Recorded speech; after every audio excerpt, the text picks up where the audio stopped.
अवाजी समातुन ताई radio voice of Sindh London. सामीन radio voice of Sindh London ते जो मेज़बान वहीद मुस्तफ़ा अवाजी समातुन में अवांखे भलीकार कयां थो।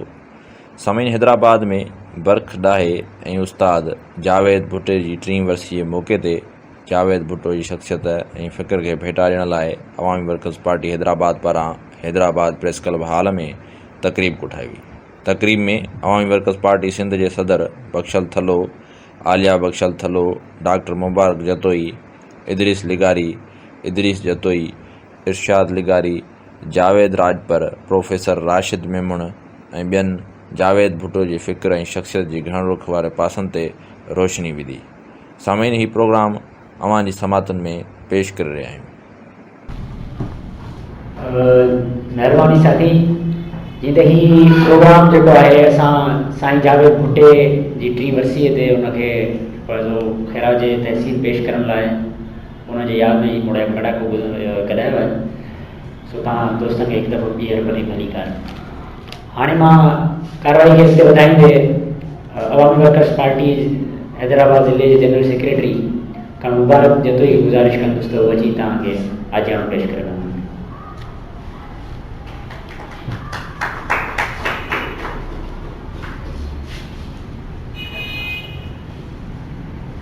अला ॾाही मथियां ॾाही ॾुकड़िस। सभ खां पहिरें अॼु जंहिं शख़्सियत खे असां भेटा ॾियण तरफ़ वञी रहिया आहियूं, उन मेड़ाके में जेके असांजा सीनियर पार्टी जा अॻवान शागिर्द वकील जेके आहिनि, उनखे आवामी वर्कर्स पार्टी हैदराबाद तरफ़ां दिल जी गहराइनि सां आजा कयूं था, वेलकम चऊं था। अॼु असां जंहिं शख़्सियत खे भेटा ॾियण जे लाइ ही सिटा सिटियो आहे, साईं जावेद भुट्टो, उहा हमागी मल्टी डायमेंशनल हिकिड़ी शख़्सियत हो जेको पंहिंजे मयारी कद जे हवाले सां आउं सम्झां थो दुनिया जी तारीख़ में अहिड़ा घटि माण्हू रहिया हूंदा, भले मिक़दारी हवाले सां उनजो एॾो को वॾो पोरियो लिखत में न आयो हुजे, एॾो को वॾा उनजा डायलॉग्स जेके उन ॻाल्हाया आहिनि मुख़्तलिफ़ माण्हुनि सां कया अथसि, उहे मंज़र आम ते न आया हुजनि, पर जिते जिते जन बि शख़्सियतनि सां, जन बि फ़र्दनि सां, जन बि महफ़िलनि में साईं पंहिंजा इज़हार वंडिया आहिनि, ऐं सम्झां थो उहे तारीख़ खे नवां मोड़ ॾींदड़, तारीख़ ऐं फ़लसफ़े, समाज ऐं काइनात ऐं उन फ़लसफ़े खे सम्झण जे लाइ उनजो पोरियो असां सभिनी जी रहनुमाई कंदो रहियो आहे। ऐं सम्झां थो जावेद साहिब सां असां घणो वक़्तु त कोन गुज़ारियो ऐं वधीक मुंहिंजा सीनियर जेके आयल आहिनि, जेके साईं जावेद भुट्टो साहिब सां गॾु वक़्तु गुज़ारियो अथनि, उहे उनजे सभिनी पहलुनि ते रोशनी विझंदा।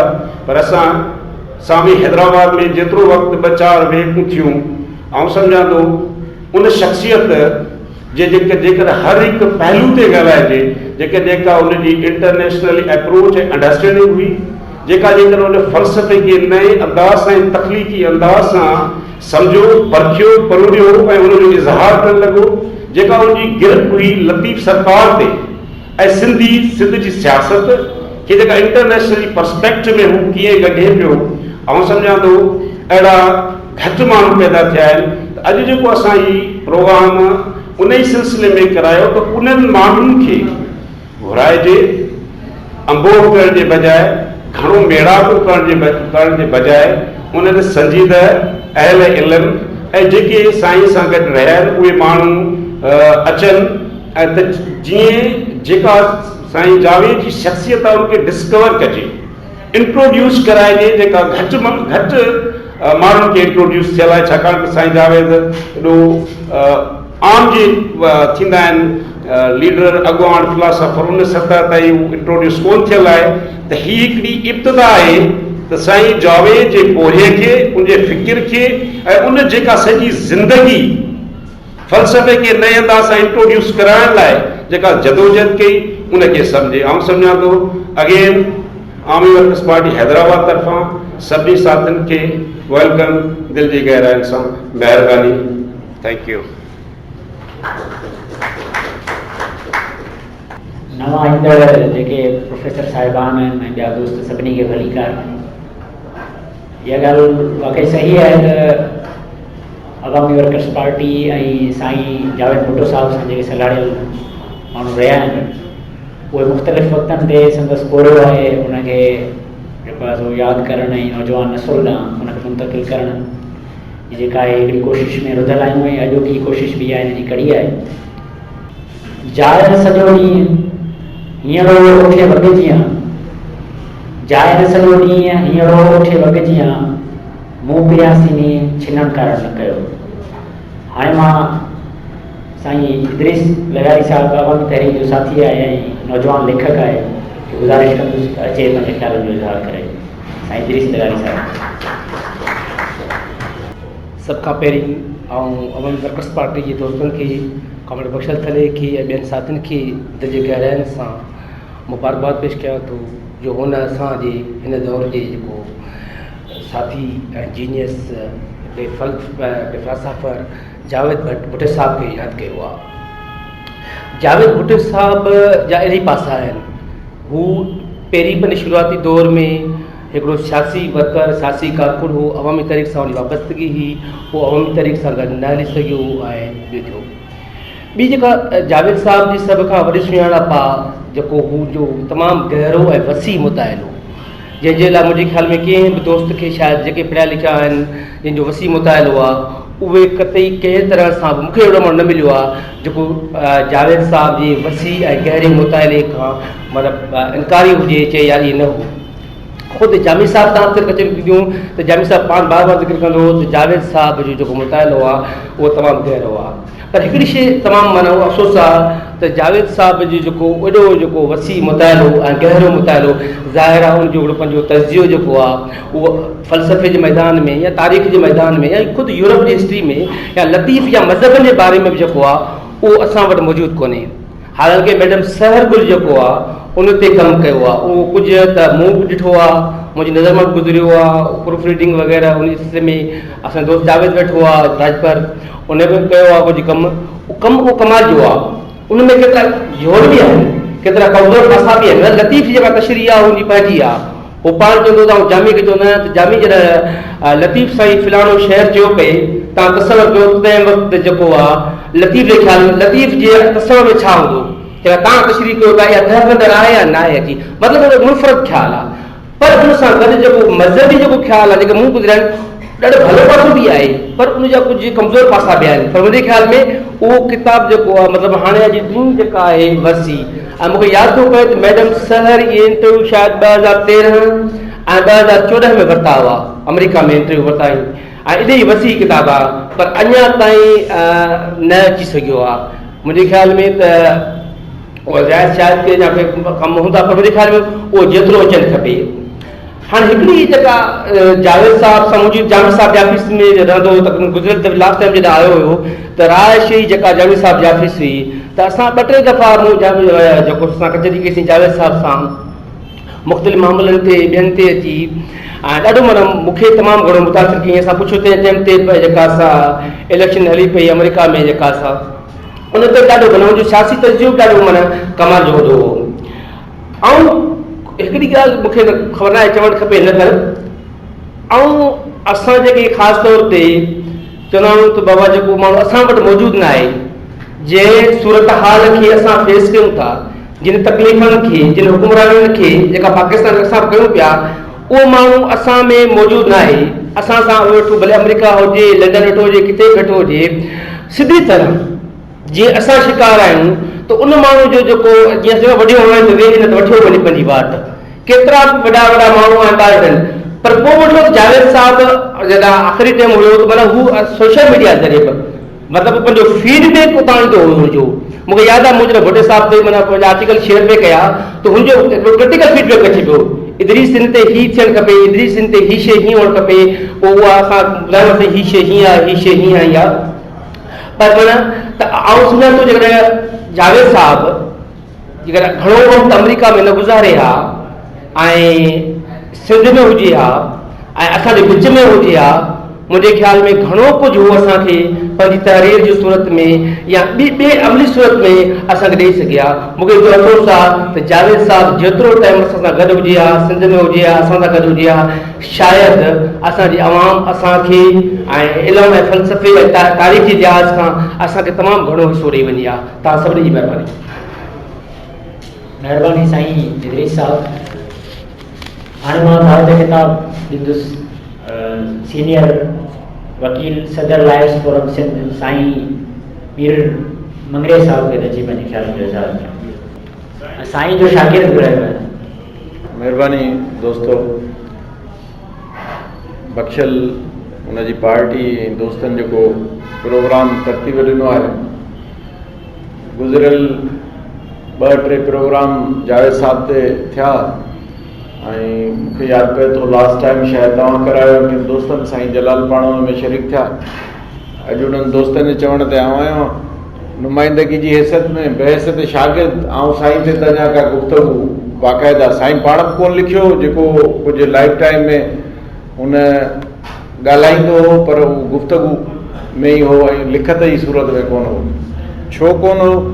नरेंजन वेठा आहिनि, साईं राशिद बि वेठो आहे, उन सां घणा वेझा दोस्त उहे वधीक उन ॻाल्हि खे इंटरप्रेट करे सघनि था, ॿुधाए सघनि था। अलबत्ता जावेद साहब जेको आहे सो लिखियो कोन। फरीदुद्दीन साहब डिपार्टमेंट में हूंदा हुआ, जावेद साहब खां सीनियर आहे प्रोफेसर फरीदुद्दीन, उहे फ़लसफ़े डिपार्टमेंट जा पहिरीं चेयरमैन हुआ। उहो अलबत्ता हिन ॻाल्हि ते थोरो क्रिटिसाइज़ कंदो त जावेद साहब न पाण लिखे थो, न उनजे ॿुधंदड़ शागिर्दनि खे हिन ॻाल्हि ते तरकीब ॾिए थो त पोइ उहो लिखनि। इहा ॻाल्हि उहे तनक़ीद हेठि आणींदा हुआ, पर असां सच शागिर्द जी हैसियत में कॾहिं बि जावेद साहब खे इहो इंसिस्ट न करे सघियासीं, न चई सघंदा हुआसीं, चई सघियासीं बि कोन थिए, न ई कॾहिं लाइफ में उन खां कंहिं पर्सनल क़िस्म जा सुवाल कया। मां साईं ते को क्रिटिकल तजियो नथो करे सघां। मुंहिंजो पंहिंजी ज़िंदगी ॾांहुं हिकिड़ी अप्रोच आहे ऐं जावेद साहब जो डिसिपल वधीक पाण खे चवराईंदुसि, राधर त वेही उन ते मां का फ़लसफ़ाणा ऐं पॉलिटिकल क़िस्म जी गुफ़्तगू कयां। मां ॿ 3 ॻाल्हियूं शेयर थो कयां तव्हां सां जेके हुन सां गॾु थियूं। 97 में एडमिशन थी मुंहिंजी फिलॉसफी डिपार्टमेंट में। उन टाइम में असां सां गॾु जेके दोस्त हुआ, असांखां हिकिड़ो साल सीनियर हो आसिम आकूंद, राशिद दाऊद पोटे वारा, असां सां गॾु जब्बार भट्टी वारा हूंदा, असां सभई जेके साईं वटि हूंदासीं। फॉर्मल कॾहिं बि साईं क्लास कोन वरितो त अॼु क्लास पीरियड आहे, सब्जेक्ट फलाणो आहे, ईअं कोन हो। पर साईं जो कॾहिं क्लास ख़तम बि कोन थियो, उहो क्लास हलंदो हो। ऐं आर्ट्स फैकल्टी में पोइ अची असांजे डिपार्टमेंट जो फिलॉसफी डिपार्टमेंट जो पटे वालो अची ॿुधाईंदो, चवंदो भुटा हाणे त सॼी यूनिवर्सिटी बंदि थी वई, ख़ुदा जा बंदा ॿाहिरि निकिरो। सभिनी असांखे तुसां वटि निकिरो। पोइ सभु ॿाहिरि निकिरंदा त वरी केॾी महिल पवेलियन में वञी वेहबो या साईं जे रूम ते कोई राति थी वेंदी हली, उते अक्सर ईअं गुफ़्तगू थींदी। पहिरीं मुलाक़ात मूंखे यादि आहे, साईं जे वेठासीं पंहिंजो उनजे जेको उनजो रूम हूंदो चेयरपर्सन जो, सिगरेट पीअंदो हो साईं बाक़ाइदा, विच में कुझु छॾे ॾिना आहियूं, पर मुंहिंजे ख़्याल आख़िर कुझु छॾियलु हुअसि त सिगरेट हुन आसिम खे ऑफर कयो। आसिम बि हुनजो शागिर्द हो, उन सिगरेट वरितो साईं खां, मूंखे बि ऑफर कई त मां दिस वॉज फर्स्ट डे, हिकिड़ो हुनजो शागिर्द पहिरियों ॾींहुं आहे ऐं पंहिंजे शागिर्द खे सिगरेट ऑफर थो करे। त मूं साईं खे चयो त साईं मां न पीअंदुमि। चई पीअंदो आहीं? त मां चई पीअंदो आहियां, तव्हां सां कोन पीअंदुमि। इहा ॿी ॻाल्हि आहे, पर आसिम जो मूंखां वठे थो। मां आसिम भली वठे, मां कोन वठंदुमि तव्हां खां वठी सिगरेट पीअंदुमि। मां चवण जो मक़सदु इहो त बनावटी सफ़ा बि कोन हो त माना मां चेयरमैन आहियां या मां उस्ताद आहियां त पोइ हाणे उहो माहौल हले, पर सफ़ा अहिड़ी का कंहिं क़िस्म जी हुनजी तबियत में कान हूंदी हुई। हिकिड़े दफ़े आसिम बहस पियो कयो साईं सां ऐं चई पियो त साईं मुंहिंजी नज़र में ख़ुदा जो तसवर जेको आहे न माण्हुनि जो, आउं सम्झां थो त मूंखे उन अंदाज़ सां गुफ़्तगू जीअं थी पई उहो नथो कयां, ऐं पंहिंजे हिसाब सां ॻाल्हायो। ख़ुदा जो तस्वर जेको आहे उहो इंसान जी तरक़ी में इन तस्वर जो वॾो मसइलो आहे जो उहो माण्हू नथो बि करे। मिसाल जे करे तव्हां ख़ुदा जो तस्वर आहे, तव्हां सोचींदव आख़िरत आहे ऐं सज़ा आहे जज़ा आहे, पोइ माण्हू जी हिकिड़ी सेटिस्फिकेशन थी वञे त पोइ सज़ा जज़ा आहे त पोइ भला आख़िरत असांजी संवारजी वेंदी। इन क़िस्म जो बहस लाॻी थो। आसिम आर्गुमेंट्स पियो करे चए पियो त इहो जेको रीज़न आहे। जावेद साहब ॿुधो पिए, जावेद साहब ॾाढो सुठो लिसनर हो। मां नथो सम्झां त असां मां केरु अहिड़ो आहे। ठीकु आहे, जीअं इदरी साहब पियो चए तमामु घणो पढ़ंदो, गुफ़्तगू हुनजी तमामु शानदार हुई, पर जावेद साहब जो जहिड़ो गुड लिसनर मूं कोन ॿुधो।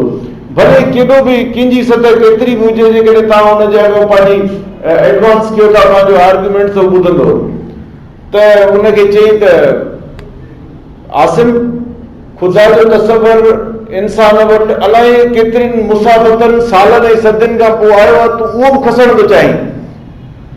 ठीकु आहे, हुन ते बहस पंहिंजी जॻह ते, पर आउं सम्झां थो त हिकिड़ा जवाब अहिड़ा हूंदा असां सोचींदासीं त उहे जावेद साहब बि ॾेई सघे थो ऐं लाइफ टाइम ताईं त ईअं हो। भले जेकॾहिं जावेद साहब साल खां पोइ ईंदो या 2 सालनि खां पोइ, हिकिड़ी कचहरी असां लाइ हुन में घणी तड़ी महिरबानी साईं राशिद जी हूंदी, पर हिकिड़ी कचहरी घटि में घटि पंहिंजे स्टूडेंट सां जंहिंमें असां बि शामिल हूंदासीं उहा हुनजी रखियल हूंदी।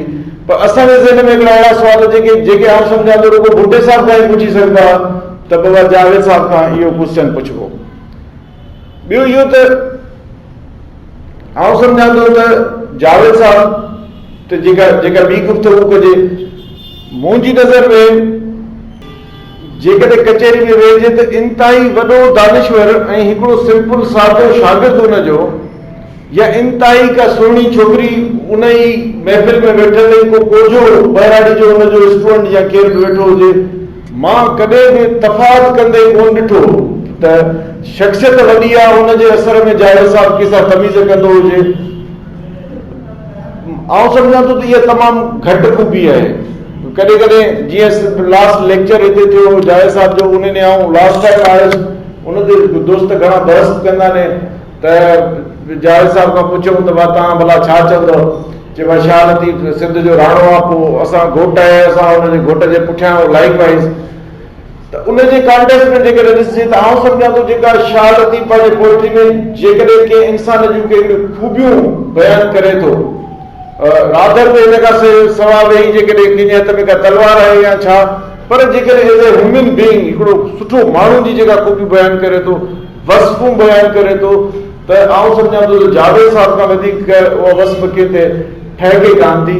असांजे लाइफ टाइम में हू असांजो आइडियल हो, ही वॉज टोटली ऑनेस्ट।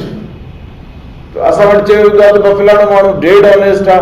मां सम्झां थो त सोच में बि ॻाल्हि जेकॾहिं इन हद ताईं बि करप्शन आहे, किथे ग़लति बयानी बि करे वञिजे, त इहा बि जावेद साहब कोन कंदो। आउं सम्झां थो त वधीक दोस्त हुनजा वेठा आहिनि, नरेंद्र साहब वेठो आहे, साईं ते गुफ़्तगू कंदा। अॼु ॾींहुं अटेंडेंस ॾियण जो मक़सदु इहो हो त भला जावेद साहब मुतलिक़ कुझु ॿुधिबो, हुनजा दोस्त या हुनजा रफ़ीक जिन सां हुननि वक़्तु गुज़ारियो आहे। किताबनि जो जेसि ताईं सुवाल आहे त मैडम सर अलाए केतिरो कमु कयो, आई डोंट नो, जेको आहे सो आउं सम्झां थो त हाणे घटि में घटि जेकॾहिं उहे आहिनि इन सूरत में, साईं उहे ॻाल्हियूं कयूं पोइ लिखियूं वयूं आहिनि, त हाणे घटि में घटि उहो बुक जी सूरत में अचणु खपे। ऐं असां चाहींदासीं त उहो जेकॾहिं अचे थो मार्केट में त उहे सिंध जो नौजवान हाणे वठे पढ़े ऐं जेको आहे हुन मां कुझु अंडरस्टैंड करे। तव्हां दोस्तनि जी महिरबानी। महिरबानी जी साहब। साईं जावेद भुट्टो जी शख़्सियत जेका आहे, जीअं कामिड़ मुबारक जो तो पहिरीं ॿुधाए वियो त मल्टी डायमेंशनल हुयो, ऐं असां जॾहिं असांजा उस्ताद कामिड़ बख्शल वारा या ॿिया जेके आहिनि उहे चवंदा आहिनि त असां हिकिड़ो आसिम आख़ूंद जा ई शागिर्द आहियूं। यकीनन उहो सॼो तसलसल जेको आहे साईं कामिड़ आसिम आख़ूंद जेको पहुचायो पंहिंजे शागिर्दनि ॾांहुं, उहो अॼु पार्टी जी सूरत ऐं किथे न किथे असां बीठा आहियूं। तव्हांजी महिरबानी। हम खस्तातनों से महोत्सव हो क्या बाल मनाल का पूछते हो, हम खस्तातनों से महोत्सव हो क्या बाल मनाल का पूछते हो, जो उम्र से हमने भर पाया सब सामने लाई देते हैं, दामन में है मुश्त खाक जिगर, दामन में है मुश्ते खाके जिगर, सागर में है खून हसरत मए, लो हमने जाम दामन झाड़ दिया, लो जाम उल्टाई देते हैं। मां हाणे साईं जावेद भुट्टे साहब जो दोस्त प्रोफेसर राशिद मेमन साहब जो गुज़ारिश कंदुसि त अचे पंहिंजे ख़्याल जो इज़हार करणु। अवल बि प्रोग्राम्स थी चुका आहिनि जावेद ते, हिकिड़ो रेफरेंस जो हिकिड़ी वरसी थी, उन में बि मां ॻाल्हायो आहे। मां त हिकिड़ो वर्कर आहियां, मां हुनजो दोस्त हुउसि जावेद भुट्टे जो, पर हुनजो मतिलबु इहो न आहे त हुनजो अमसर रही मां ओड़ो दानिशमंद थी वियोसि, पर जेको हुउसि हिकिड़ो पॉलिटिकल वर्कर हुउसि, पर हुन सां मुंहिंजी ज़ाती दोस्ती। जावेद सां मुलाक़ात 89 खां थी। हुनजो भाउ शाहिद भुट्टो मुंहिंजो दोस्त हो, ऐं हीउ जॾहिं जानशुरे आयो त हिकिड़ो पासपोर्ट टाइप जेको आहे सो डिग्री खणी आयो, बल्गारिया जी मास्टर्स जी डिग्री ॾाढी, ऐं असां पिए चयो त इहा हिते क़बूल ई कोन पवंदी, इहे तव्हांजो मुल्क मता न करे हिनखे क़बूल, इहा डिग्री जेका हिकिड़ो बुक टाइप हो, पासपोर्ट टाइप ॻाढ़ो, तव्हांखे ख़बर हुई। सो इन ते डिस्कस पियो कयोसीं, पोइ हिकमत अमली ठाहीसीं, 5-6 ॼणा हुआसीं। आगा साहिबु असांजो मेंटोर हो, आगा रफ़ीक, ऐं उनजे सबब जे करे ई सभु गॾियासीं। सो पहिरियां वञी मिलियासीं चेयरमैन साहब साईं फरीदुद्दीन साहब, जो आवाज़ सुने फरीदुद्दीन साहब ख़ुशि थियो, उनखे ख़बर पई त हिकिड़ो उहो बि ॾाढो डाई हार्ड क़िस्म जो कॉमरेड हो, कम्युनिस्ट हो, ऐं जॾहिं ख़बर पियसि त जावेद आयो आहे त उहो ॾाढो ख़ुशि थियो। पर वरी इहो प्रॉब्लम बि हो, पोइ हुन अहिड़े नमूने सां कन्विंस वञी कयो आहे आरिफ शाह खे, वाइस चांसलर हो, त हिकिड़ो त मां अकेलो आहियां, को बि डिपार्टमेंट में कोन्हे, हिकिड़ो नौजवान आयो आहे जेको पढ़ी आयो आहे, ऐं उहो बहितर थींदो त असांजे डिपार्टमेंट में अचे। सो बहरहाल इन्हनि कोशिशूं वञी साबित थियूं, ऐं इंटरव्यूज़ जंहिं ॾींहुं ओचितो ॿुधायोसीं त उहो को कर्फ्यू बर्फ्यू वारी पोज़ीशन हुई, त उहो बस में न पियो अची सघे, रेल बि आयो ऐं धकु बि लॻल हुअसि हथ में, पटी बि थियलुसि, ऐं उन ई पोज़ीशन में हू इंटरव्यू में जेको आहे सो अपीयर थियो, ऐं थी वियो लेक्चर। पोइ त असांजूं कचहरियूं हुयूं। उन ॾींहं में प्रोस्ट्राइका ऐं क्लास नोट्स जो शुरू थियो त बाबा इहो आयो आहे गर्बाचोफ, ऐं असां कॉमरेडनि खे बि घणी क्यूरियोसिटी हूंदी, टाइम्स त ॻाल्हाईंदासीं, पर हुनजे पस मंज़र जी एतिरी ख़बर न पई त बाबा हाणे नई तामीर थींदी, भञ ड्रा कयो ऐं नई तामीर कयो, त अहिड़े क़िस्म जी ॻाल्हियूं ईंदियूं। पोइ असां चयो त जावेद ठाहियो आहे त सिंधोलॉजी में कादिर असांखे ऑडिटोरियम, मां अॼु तकरीर जे फार्म में कोन ॻाल्हायां, मां कचहरी थो कयां, जावेद ते कचहरी, हा जावेद सां कचहरी, ऐं जावेद जे दोस्त सां कचहरी। सो हिनखे सिंधोलॉजी ऑडिटोरियम कादिर चयो त बाबा कामरेड ईंदा जेके बचनि, जेके तुंहिंजा लिटररी कामरेड हुजनि, पर इहे कामरेड नारेबाज़ न आणिजांइ, कंहिं बि नारो हुयो त पोइ इहो हाल तोखे न मिलंदो, बाक़ी तूं सदाईं वेठो कराए। सो जावेद जा 2-3 लेक्चर करायासीं। कऊर ख़ान हाणे असांजो दोस्त हो, ॿिए सोसाइटी जो चेयरमैन हो, उहो बि हाणे गुज़ारे वियो आहे, उनजा 2-3 लेक्चर करायासीं, ॿिया ॿुधा करा। बहरहाल सिंधोलॉजी ऑडिटोरियम असांखे ॼण मुफ़्त में मिली वियो, हुते दोस्त ॼण 3-4 इदारनि जा गॾजंदा आहियूं, हुते इहो लेक्चर थींदो। पोइ उन प्रोस्ट्राइका वारे उन में पहिरियां त साईं खोड़ शौक़ीन हुआ असांजा ॻाल्हाइण वारा, जीअं एजाज़ कुरेशी मां ॻाल्हाईंदुसि, पर 2-3 लफ़्ज़ ॻाल्हायो हले वियो वांगुरु, ऐं उन सां गॾु गॾु इनाम बि ॻाल्हायो, एजाज़ मंगी ॻाल्हायो, ऐं हिकिड़े मामू इरशाद मेमण, डॉक्टर इरशाद मेमण, उन ॻाल्हायो। पोइ हिन जो शुरू थियो, ऐं उनजी पहिरीं स्टेटमेंट एॾी जो हीअं फैसिनेटिंग हुई, ऐं माण्हुनि खे अटैक पई करे, ऐं उतां हुन 1.5 कलाक ॻाल्हायो, ऐं सॼी हिस्ट्री पुतलाए छॾी, छो त ताज़ो उतां आयल हो, ऐं वरी नैरेशन हुनजी शिकारपुर हो बेसिकली, ऐं उन सां गॾोगॾु वरी बादशाह हो, फिल्म जी स्टोरी ॿुधाईंदो हो न, त चवंदो फलाणी स्टोरी बाबा सनफ्लावर मां ॾिठी, उनजी हीअ स्टोरी आहे, हुन में रॉबर्ट डी नीरो हो, ऐं सोफिया लॉरेन थी, ऐं उनजी हीअ स्टोरी, त मां उहा फिल्म ॾाढो ॾिसी छॾी, पोइ जॾहिं ॾिठमि त सफ़ा उहो ई हुई, माना ईअं नैरेशन उनजी अहिड़े नमूने सां उहो दास्तान हुई, ऐं का स्टोरी ॿुधाइण जो तरीक़ो इन अंदाज़ में ॻाल्हाईंदी। सो ज़बरदस्त उहा डिस्कशन, उहो डिस्कोर्स थियो प्रोस्ट्राइका क्लास नोट्स ते, ऐं हू पहिरियां त कम्युनिस्ट हो, पहिरियां अवामी तहरीक सां हो, पोइ कम्युनिस्ट पार्टी सां वाबस्ता रहियो या उनजी ज़ैली तंज़ीम सां वाबस्ता रहियो। उन्हनि जे करे वरी हू ॿाहिरि वियो पढ़ण जे लाइ। पर जेसि ताईं आख़िर ताईं हू उन में लाह चाड़ा ईंदा रहिया, उनजे ख़्यालनि में उनजे जेको फ़िक्री तरह सां हू डेवलप थींदो रहियो। केरु उनखे डेवलपमेंट चवनि, के उनखे जेको आहे सो भञटरा चवनि, त हू ॼण लास्ट ॾींहंनि में उनखे सूफ़ीज़म जो, सूफ़ियत जो असरु हो। पर सूफ़ीज़म हीअ असां वरी कोन्हे जेका हिते असां दुगाड़ो हणी हक़ मौजूद कंदा आहियूं, कल्याण करे हक़ मौजूद कंदा आहियूं, प्यारा सभु कुझु छुटो, न सियासत कंदासीं, न चा अचो, बर्बादु कयूं पंहिंजो पाण। सूफ़ीज़म जेका रियल आहे, ऐं सूफ़ीज़म जो बि उनजो पंहिंजो नुक़्ते नज़र हो, नेरेशन हुई, उन लेक्चर बि ॾिना, पर अॼु ताईं वरी उनखे घणा सम्झंदा न आहिनि या उनखां। हू चवंदो त बाबा हिकिड़ो हर कंहिंजो ज़ाती ख़्यालु आहे, सूफ़ी थियणु इंडिविजुअलिज़म आहे, उहा कंहिं डिस्कोर्स में ऑर्गनाइज़ेशन में नथी ॿुधी सघे। ऐं उहो तबियत आहे, उहो अरवा माण्हूअ जो पंहिंजो सूफ़ी रूह थी वेंदो आहे। ऐं पोइ उनजो इज़हार कंदो आहे, त ॻाइण में कंदो या हू थो चए त नसर में बि नथो करे सघिजे, छो त उहो सूफ़ीज़म जो रूह खे ज़ख़्मी करे छॾींदो, छो त नसर हार्ड आहे। हू चवंदो त पोइट्री में ऐं राग सां करे सघिजे थो। ऐं उहो ई सूफ़ी जदोजहद में ॿियनि सां गॾिजी, जेके नान सूफ़ी आहे उन ख़्याल जा न आहिनि, उन्हनि सां हली सघे थो ऐं उन्हनि सां जदोजहद कंदो, छो त उहो सूफ़ी हूंदो त पोइ हू उन ते वधीक डिसिप्लिन थो लागू थिए, त हू डिसिप्लिन में हुजे, उनजी माना रेवोल्यूशन में आहे त माना इनकलाबी इख़लाक़ात जो हामिल हुअणु घुरिजे, छो त सूफ़ी आहे ऐं उन ते बंदिश आहे, त हू पॉज़िटिवली उन में जेको आहे सो उन में शरीक थिए, त उनजो इन क़िस्म जो ख़्यालु।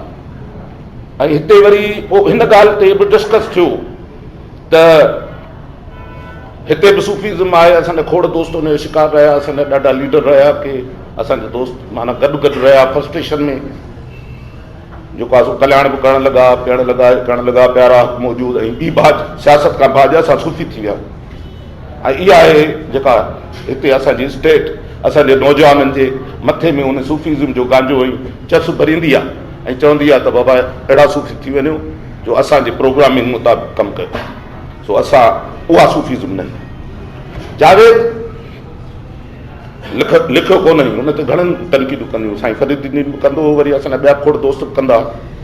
पर मां सम्झां थो हिकिड़ो लेखक जेको असरअंदाज़ थिए थो, नॉर्मल लेखक, हिकिड़ा त ॾाढा लेजेंड थी था वञनि, उन्हनि जा वॾा असर रहनि था, उहो किरदार बि सर्जनि था समाज में, पर नॉर्मली त के वरी ईअं फिलोसॉफिकल डिस्कस करण वारा या उनजा उस्ताद, उनजा ॼाणू पंहिंजे तर्क सां, पंहिंजे तबलीग सां, डिस्कोर्स सां बि उन खां वधीक बि असरअंदाज़ थी वेंदा आहिनि। सुकरात त उनजो वॾे में वॾो जेको आहे सो आहे मिसाल, त हीअ बि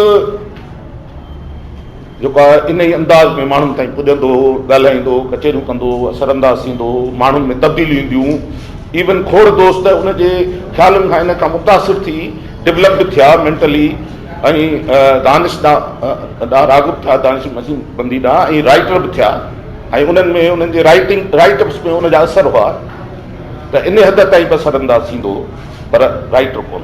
इन करे वरी उन तरीक़ो इहो कयो त उहो ॻाल्हाईंदो रहियो। ऐं अदी सर जेको आहे सो हुते अमेरिका में ख़ासि तरह सां उन नोट्स वरिता, उनजा नोट्स वरिता, तंहिंजे करे लाह चाड़ा दोस्त खे नज़र था अचनि उन में हेठां ई मथां त उहो उन रिकॉर्ड कया आहे, ठीकु आहे न।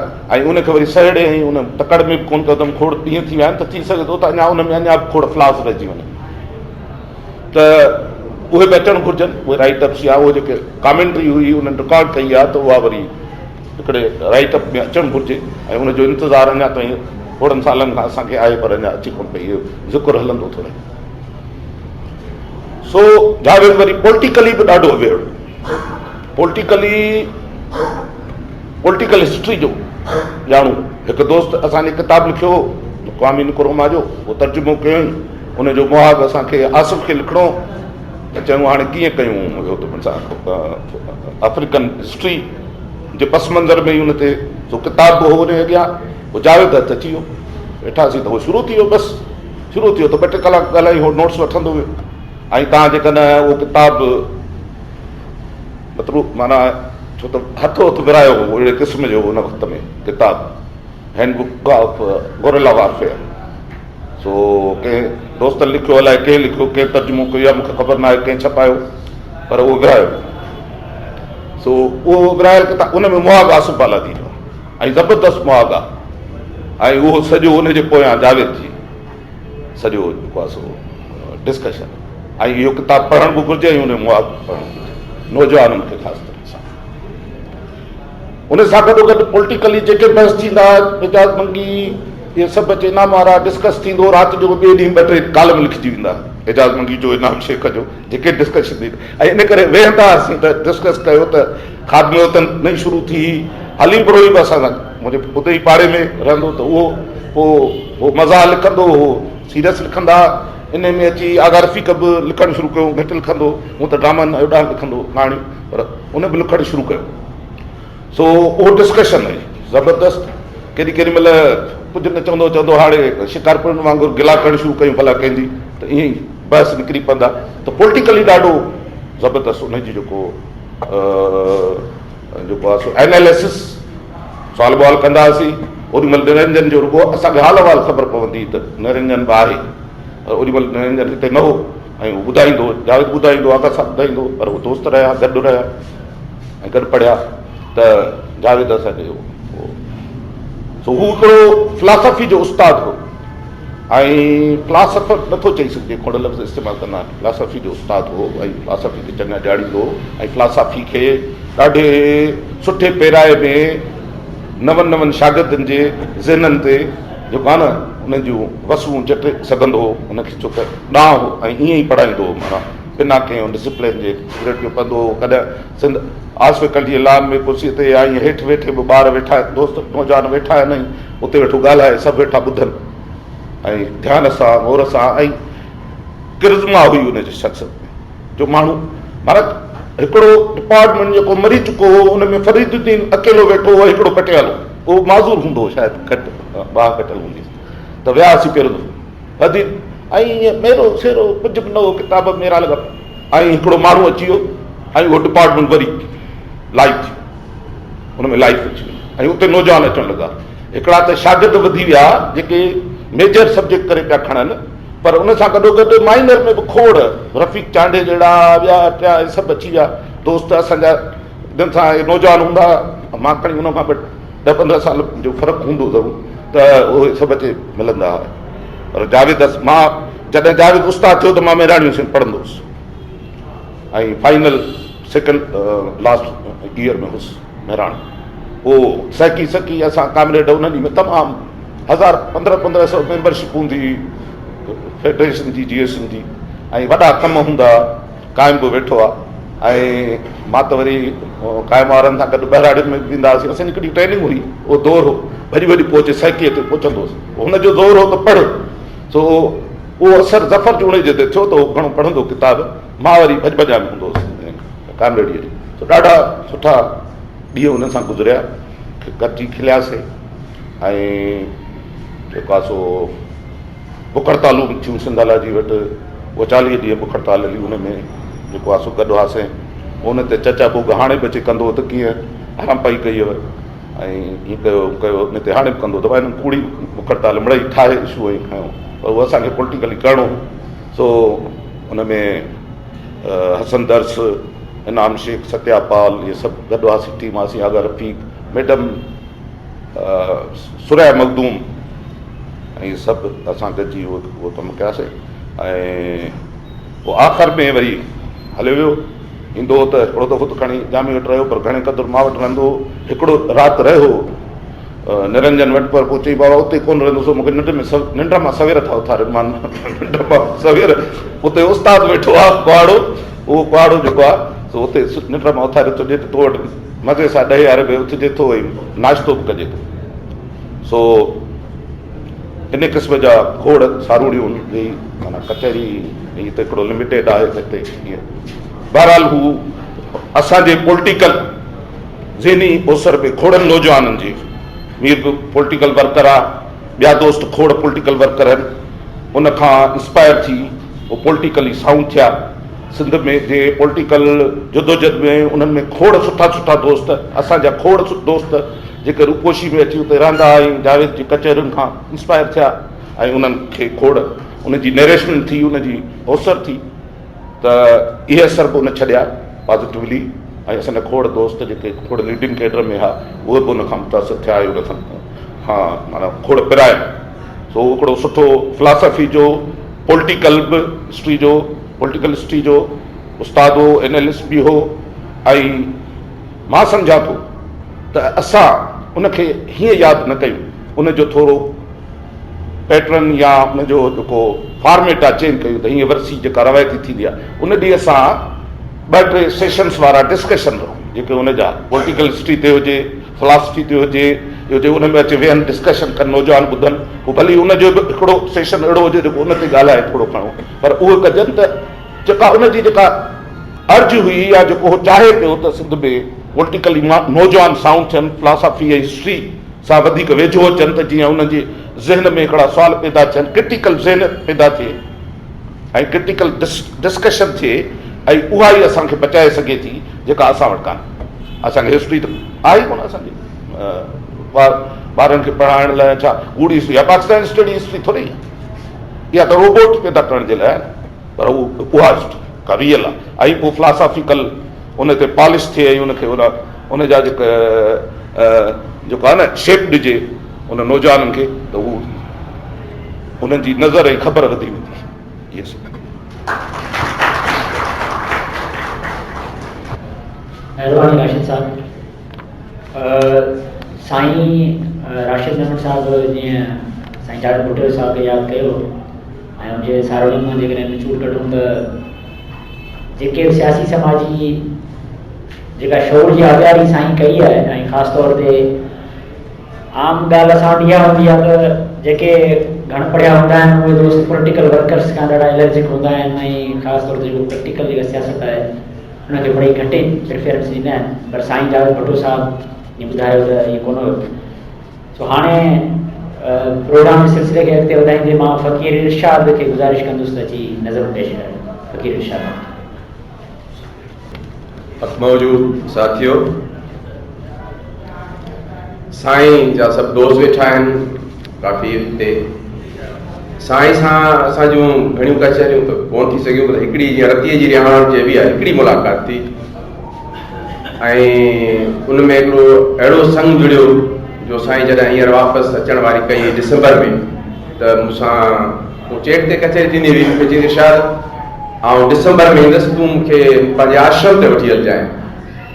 त मुंहिंजो साईं मुंहिंजे आश्रम जी काई फॉर्मल शिकिल त आहे कोन, तव्हांखे किथे वठी हल, ख़बर आहिनि जायूं मुंहिंजो आश्रम त उहो बि आहे जिते तई हेठि आयो इहो ई मुंहिंजो आश्रम आहे। चईं भला ठीकु आहे, तूं हीअं कजांइ, भला जेके माण्हू तोखे वणंदा हुजनि, जंहिंसां तुंहिंजी दिलि चवंदी हुजे मिलण लाइ, तूं मूंखे उहे मिलाइजांइ। त मां चयोसि बसि इहो सौदो भलो आहे। सो पाण अॼु साईं यकीन पाण सां वेठो आहे हिते। सो उनजी इंस्पायरेशन आहे उन घड़ीअ जी जेका साईं सां हुई, साईं जे लाइ हिकु नज़म लिखियो हींअर। कहकशाउनि मां किथां वण राह थी कहिड़ी वञे, कहकशाउनि मां किथां वण राह थी कहिड़ी वञे, केर आहे जो किरोड़नि मां गुज़ारत सा भञे। कहकशाउनि मां किथां वण राह थी कहिड़ी वञे, केर आहे जो किरोड़नि मां गुज़ारत सा भञे। हूब जो हिकु ॻुझ हो, हूब जो हिकु ॻुझ हो, ॻुझ सां मिली हमराज़ थियो, ख़्याल कीअं तंहिंखे भला फौती चवे फ़ानी में। हूब जो हिकु ॻुझ हो, ॻुझ सां मिली हमराज़ थियो, ख़्याल कीअं तंहिंखे भला फौती चवे फ़ानी मञे। हूब ही जा ज़िंदगी जर संदे फोटे मिसाल आहे चवनि था, हूब ही जा ज़िंदगी जर संदे फोटे मिसाल आहे चवनि था।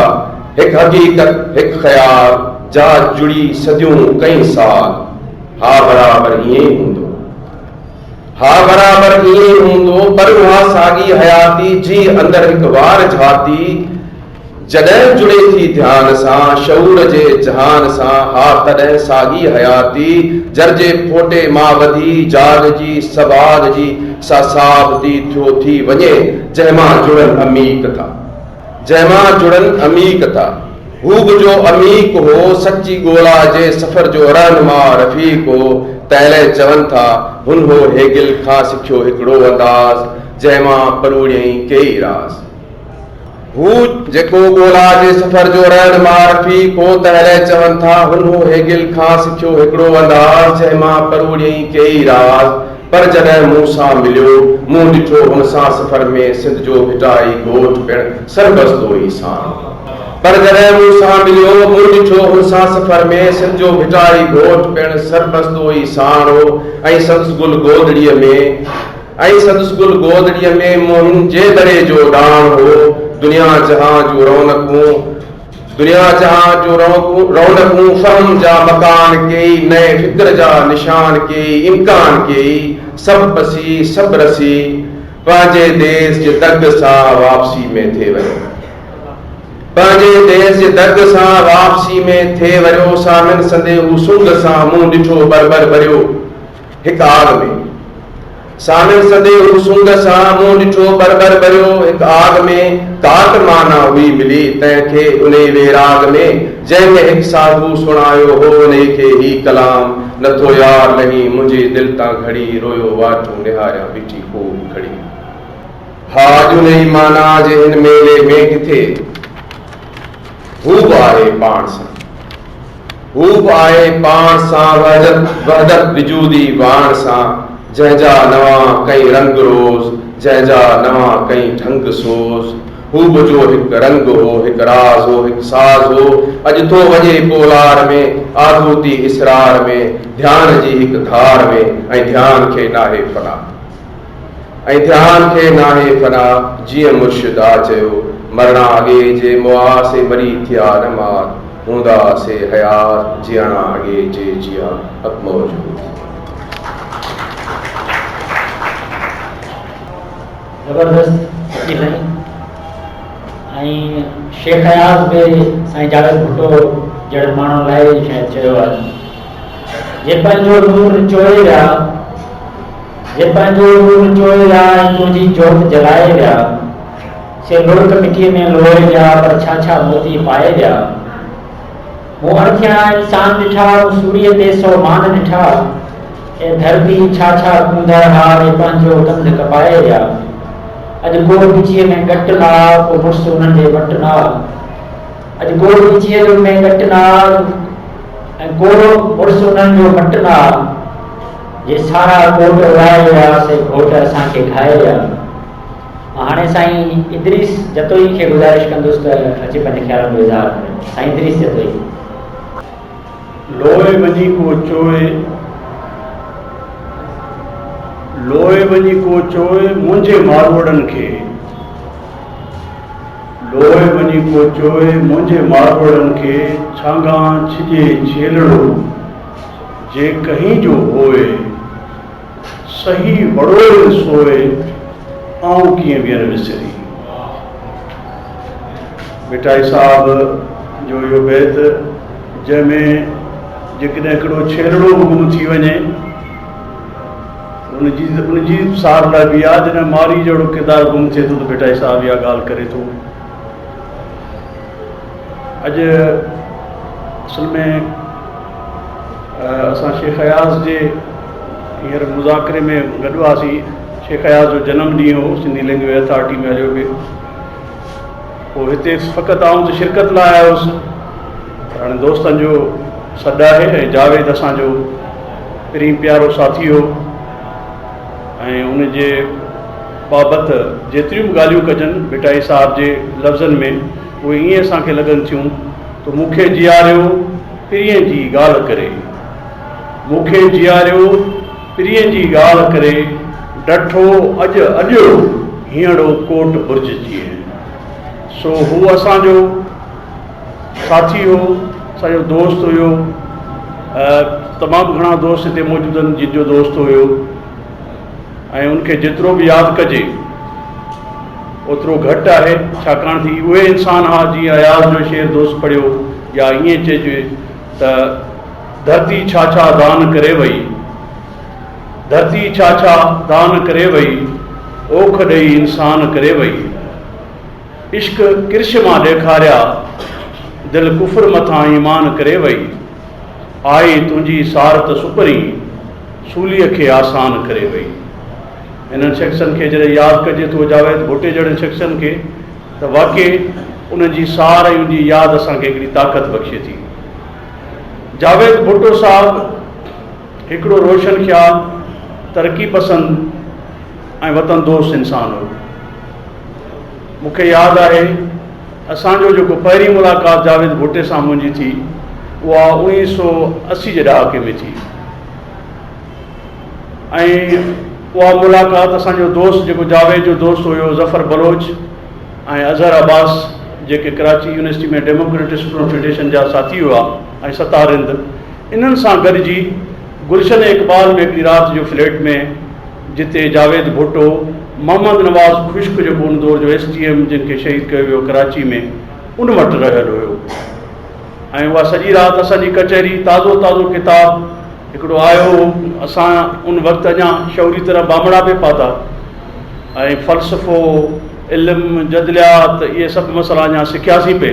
ऐं जावेद सां दोस्तनि ऐं साथियुनि खां ॿुधल त हुयो, पर कचहरी में पहिरीं राति जेको किताबु असांजे हुन ई ॻाल्हायो, असां ॿुधो घणे क़दुरु ऐं कुझु सुवाल कयासीं, उहो इंडियन फिलासफ़ी ते किताबु, जंहिंमें हुन सॼी राति जेको आहे घणे क़दुरु बंगाली जेका रिफॉर्मिस्ट मूवमेंट हुई, ऐं ख़ासि तौर ते राजा राम मोहन जो जेको किरदारु उन फ़लसफ़े जे किताब उन ते हुन तमामु घणो ॻाल्हायो। पोइ 1980 खां तालुक़ आख़िर ताईं उनजी ज़िंदगी ताईं रहियो। ऐं उनखां पोइ जॾहिं फौज़िया भुट्टे जो वाक़ियो थियो, उनजी भेण खे जेको नवाबशाह में उनखे क़त्ल कयो वियो, त उन दौरान बि उनजो नवाबशाह, छाकाणि त असांजो ई ज़िलो हुयो, असांजो हुते पढ़णु, असांजो उथणु वेहणु, त उते तमामु जावेद जो घणो अचणु वञणु थींदो हो। त जावेद सां रहियो मुख़्तलिफ़ हंधनि ते कॉन्फ्रेंस में, पोइ हू पढ़णु हलियो वियो। पढ़ण खां पोइ जॾहिं हीउ मोटियो आख़िरी सालनि में वताए जे घर ते, खाना बदोश ते, अवामी वर्कर्स पार्टी जे दोस्तनि वटि ऐं मुख़्तलिफ़ दोस्तनि वटि हुन जूं कचहरियूं थींदियूं रहियूं। जावेद साहब ज़ाहिर आहे फ़लसफ़े जो उस्ताद हुयो, ऐं हुन फ़लसफ़े खे चङी रीति पढ़ियो बि, सम्झियो बि, ऐं उन फ़लसफ़े जे ज़रिए हिकिड़ा तनक़ीदी सवाल बि उथारिया। उहो घणे क़दुरु फ़लसफ़े में, पॉलिटिकल साइंस में या ख़ुदि तसौफ़ में बि हुन काफ़ी हद ताईं हिकिड़ा सवाल उथारिया, ऐं उन्हनि ते हुन रोशनी विधी। उनजो स्टाइल जेको आहे पंहिंजी ॻाल्हि ऐं फ़िक्र बयानु करण जो इंतिहाई सवलो ऐं सहजो हुयो। आम कॉमरेड्स जी भेट में हू बजाए जो वॾनि वॾनि टर्मिनोलॉजी में ॻाल्हि करे, वॾनि वॾनि जेको आहे ॾुखियनि ऐं पेचीदा अंदाज़ सां ॻाल्हि करे, उनजे बजाए हू हिकु इंतिहाई सवले अंदाज़ सां, आम सिंधी अंदाज़ में ऐं कचहरी जे अंदाज़ में पंहिंजी गुफ़्तगू कंदो फ़िक्री ऐं आला गुफ़्तगू हो, पर उनजो अंदाज़ इहो हुयो। आख़िरी ॾींहंनि में हुन त मार्क्सिज़म, लेनिनिज़म उन दौर में पढ़ी, ॿिया फ़लसफ़ा पढ़िया, मुख़्तलिफ़ फिलासफ़ी बि हुन बल्गारिया में पढ़ी, हिते बि पढ़ी। आख़िरी उमिरि में हुन शुरू में हुनजो अदब ॾांहुं ऐं शाइरी ॾांहुं असांजो घणो तालुक़ु, छाकाणि त हुनजो अदब सां तालुक़ु हुयो, शाइरी सां बि तालुक़ु हुयो। त शेख अयाज़ ते, टैगोर ते, ऐं ख़ुदि जदीद सिंधी शाइरी ते, सिंधी क्लासिकल शाइरी ते बि सुठी ॼाण रखंदो, उन ते बहस मुबाहिसो थींदो। आख़िर में हुन वरी तमामु घणी शयूं पढ़णु शुरू कयूं। SPO ऑफिस में हुन तसौफ़ ते लेक्चर ॾिनो, क्रिटिकल थिंकर्स फोरम में हुन जेको आहे, तव्हां सभु दोस्त हुन मां घणा हुयो, उते बि हुन जेको आहे फिलासफ़ी ते ॻाल्हायो, शाह लतीफ़ ते ॻाल्हायो, ॿियनि ते ॻाल्हायो। हुन इस्लाम खे पढ़णु शुरू कयो ऐं इस्लाम खे गहराई सां पढ़णु शुरू कई, ऐं उन में हुन वटि सुवाल हुया, ऐं उन सुवालनि खे बि रखंदो हो, ऐं उन जे कुझु ॿियनि शयुनि खे बि हुन नए सिर सां जेके किताब ॿाहिरि लिखिया पिया विया, उहे हुन पढ़णु शुरू कया हुआ। उनजी रोशनी में हुन गुफ़्तगू करणु शुरू। हुन कॾहिं बि पंहिंजे दिमाग़ी दरी खे बंदि न कयो, हुन पंहिंजी दिमाग़ी दरी खे खुलियल रखियो, ऐं खुलियल ऐं ताज़ी हवा खे हर वक़्तु जेको आहे हुन आजा पे कई। ताज़ी हवा ऐं खुलियल सोच जी हवा हुजे, फ़िक्र जी हवा हुजे, उनजे लाइ हुननि खुलियल पंहिंजो पाण खे रखियो। ऐं आख़िर में वरी जॾहिं आयो हीउ आख़िरी भेरो, इन खां पोइ हू वियो त हुते मुंहिंजो मर्डर थी वियो। इन आख़िरी भेरे बि हुनखे काफ़ी तकलीफ़ खां पोइ उथी आयो हो त हिते हुनखे किताब खपंदा हुआ। सो हुतां वताए जे घर तां चई त अॼु किताब वठणा आहिनि। उहो आम रक्षा में असां सां हुन पंहिंजे गोॾे जे सूर जे हूंदे हलियो। अदबी बोर्ड ते बाबा कहिड़ा किताब ॾिसणा आहिनि, पाण ॾिस तूं। हुन किताब पे ॾिठा लोक अदब जा बि किताब खयां। हुन सिंधी ॿोली जी जेका आहे बेरूमल जो किताब, सिराज जा किताब इहे पे खयां। सिंध खे हुन सिंध ऐं सिंधी ॿोली, सिंधी अदब, सिंधी फोक इन खे ॿिया किताब हुन वटि हुया, पर इन्हनि खे वरी हुन नए सिर पढ़णु घुरियो। हुन चयो त फलाणो किताबु बेरूमल जो किथे आहे सिंधी ॿोली तारीख़, उहो हुन अदबी बोर्ड वारे ॾिनो, वरी रोशनी ते आयो, अहिड़े नमूने सां सिंधी लैंग्वेज अथॉरिटी में हलियो, त हुन पंहिंजो पाण खे वरी सिंध सां उहो पंहिंजे जड़ुनि सां आख़िर ताईं जुड़ियल रहियो। हू हिकिड़ो अहिड़ो वतन दोस्त हुयो, हू अहिड़ो हिकिड़ो बैन अक़वामियत पसंदि हो जंहिं वटि पंहिंजो वतन दोस्त शऊर हुयो। बैन अक़वामियत ऐं वतन दोस्ती जे संगम सां हुन पंहिंजे शऊर खे सलाड़े रखियो हो ऐं हुन ते हुन पंहिंजे फ़िक्री तरह सिंध खे हिकिड़े नए दग ॾांहुं उहो वठी वञणु पियो घुरियो, सिंध जे नौजवान खे ऐं पूरी दुनिया जे नौजवान खे। हू मुंहिंजे ख़्याल में हुन ते जेतिरो बि ॻाल्हाइजे, दोस्त ॻाल्हाइनि उन जा जेके अॼु उन जा हयातनि दोस्त, उन्हनि खे लिखणु खपे, उन्हनि सां कचहरियूं थियणु खपनि, उहे उन जूं जेको आहे लिखत में अचनि शयूं त उहो वधीक एक्सप्लोर थींदो। उन जी हिकु हिकु शइ दोस्त ॿुधाईंदो त उन जूं केतिरियूं शयूं थी वेंदियूं। कुझु किताब आहिनि, कुझु लेक्चर आहिनि जेके ज़ाहिर आहे उहे कुझु साथी या आदि सहर गुल जेको आहे उनखे एडिट करे पई उहे शयूं ईंदियूं त हू हिकिड़ो पंहिंजे हिकिड़े में हिकिड़ो काइंड हार्ट, हिकिड़ो नरम दिलि, हिकिड़ो सुजाग, बाशऊर ऐं वतन दोस्त, बैन अक़वामियत दोस्त ऐं वॾी ॻाल्हि त हिकिड़ो इंसान दोस्त हिकिड़ो जेको आहे पंहिंजे फ़िक्र में हुयो। ऐं हर वक़्तु पंहिंजो पाण खे किथे बि पंहिंजो पाण खे बीठल न रखियईं ऐं पंहिंजो पाण खे चुरपुर में रखियईं ऐं चुरपुर सां पंहिंजे शऊर खे बि चुरपुर में रखियईं, पंहिंजो पाण खे बि चुरपुर में रखियईं। हुनजो मौत बहरहाल असां दोस्तनि लाइ हिकिड़ो ॾुखो ईंदड़ आहे, पर छा थो करे सघिजे। हुन जूं यादूं ऐं हुनजो फ़िक्र ऐं हुनजी सोच असां तव्हां सां गॾु आहे। उनखे अॻिते वधायोसीं त जावेद भुट्टे खे ॼण सही नमूने सां ख़िराज पेश कयोसीं। महिरबानी। महिरबानी साईं इदरीस यतोई साहब। जीअं से कूड़ीअ नार वहण वारीअ गाॾियां, जीअं से कूड़ीअ नार वहण वारीअ गाॾियां, हींअरो पहिरियां धार निबेरियां सां निबिरे। हाणे मां अवामी वर्कर्स पार्टी जे सिंध औरत सेक्रेटरी कामड़ा आलिया बख्श से गुजारिश कंदुसि त अची पंहिंजे ख़्याल में इज़हार कनि। कामड़ा आलिया बख्श। सुखलाम साथियों, हक़ मौजूद कामरेड जावेद भुट्टो दोस्तनि उन ते ॻाल्हि ॿोल रखी। मूंखे न हो अॼु त मूंखे साईं ते ॻाल्हाइण जो मूंखे हो मां ॿुधणु आई हुयसि साईं जे दोस्तनि खां उन जे बारे में। साईं जावेद भुट्टो मुंहिंजे उस्ताद जो उस्ताद हो। उस्ताद मुंहिंजो इन सेंस में उस्ताद जो आसिम आहूद मुंहिंजे उन वक़्तु जॾहिं मुंहिंजी आसिम सां मुलाक़ात थी हुई त उहो बख्शल जो दोस्त हो या उनजो उस्ताद हुयो, सर्किल हलाईंदो। मां तॾहिं सिर्फ़ु हिकु हाउस वाइफ आम जीअं माई थींदी आहे, बसि घर में बख्शल जा सुठा दोस्त अचनि था, सुठियूं ॻाल्हियूं कनि था त ॿुधण में मज़ो अचे थो। ऐं पोइ वरी जीअं असां वटि सिंधी कल्चर आहे त महिमान नवाज़ी जो, त पोइ इहे आहिस्ता आहिस्ता आसिम चवंदो त ठीकु आहे तूं चांहि वांहि ठाहे थी पर तूं वेह। नंढिड़ो तंग कंदो त ॿिया जेके शागिर्द हूंदा, बख्शल हूंदो, जलालाणी हूंदो, जीअं शोएब शाह हूंदो, शफ़क़त हूंदो हुयो, काफ़ी नौजवान हूंदा, जतोई हूंदो हिकिड़ो छोकिरो, त पोइ नंढिड़ा अची नंढिड़ो तुंहिंजो उहो संभाले वठनि था। हाणे एॾो वॾा मौज़ू हिननि जा फिलॉसफी जा मूंखे वाक़ई में सम्झ कोन ईंदा हुआ। त मां उन वक़्तु सोचींदी हुयसि त मां सवाल कयां त शायदि उहो मुंहिंजो सवाल 600 न हुजे, छो जो मूंखे जॾहिं ॻाल्हाइण एॾो फिलॉसफी ते पाण में बहस कनि त मूंखे उहा ॻाल्हि बि सही लॻे, उहा ॻाल्हि बि सही लॻे, पर किथे सवाल पैदा थिए त मां ॾाढो रोकियां। हिकिड़े दफ़े मूं आसिम सां ॻाल्हि रखी त मूंखे सवाल ज़हन में अचनि था पर मां कंदी न आहियां। छो? मां चयो छो जो उहो तव्हां जेका ॾाढो 600 हुजे, जो 600 सवाल कंदी त पोइ सगाए सवाल जी ताक़त ईंदी न। इहो आसिम सां जॾहिं कामरेड जावेद सां मुलाक़ात थी त तॾहिं बि ईअं ई आहे। जॾहिं हू आयो ऐं मुलाक़ात थी ऐं हिननि जा बहस तमामु घणा वॾा कामरेड साथी नरेंजन बि हुजे, उन्हनि जा बि बहस साथी जे अॻियां ज़बर ज़ेर जी ग़लती थी वेंदी आहे त बख़्श न थींदी आहे, ऐं ॿई पुराणा दोस्त पंहिंजे टोन अंदाज़ में ॻाल्हाइण वारा।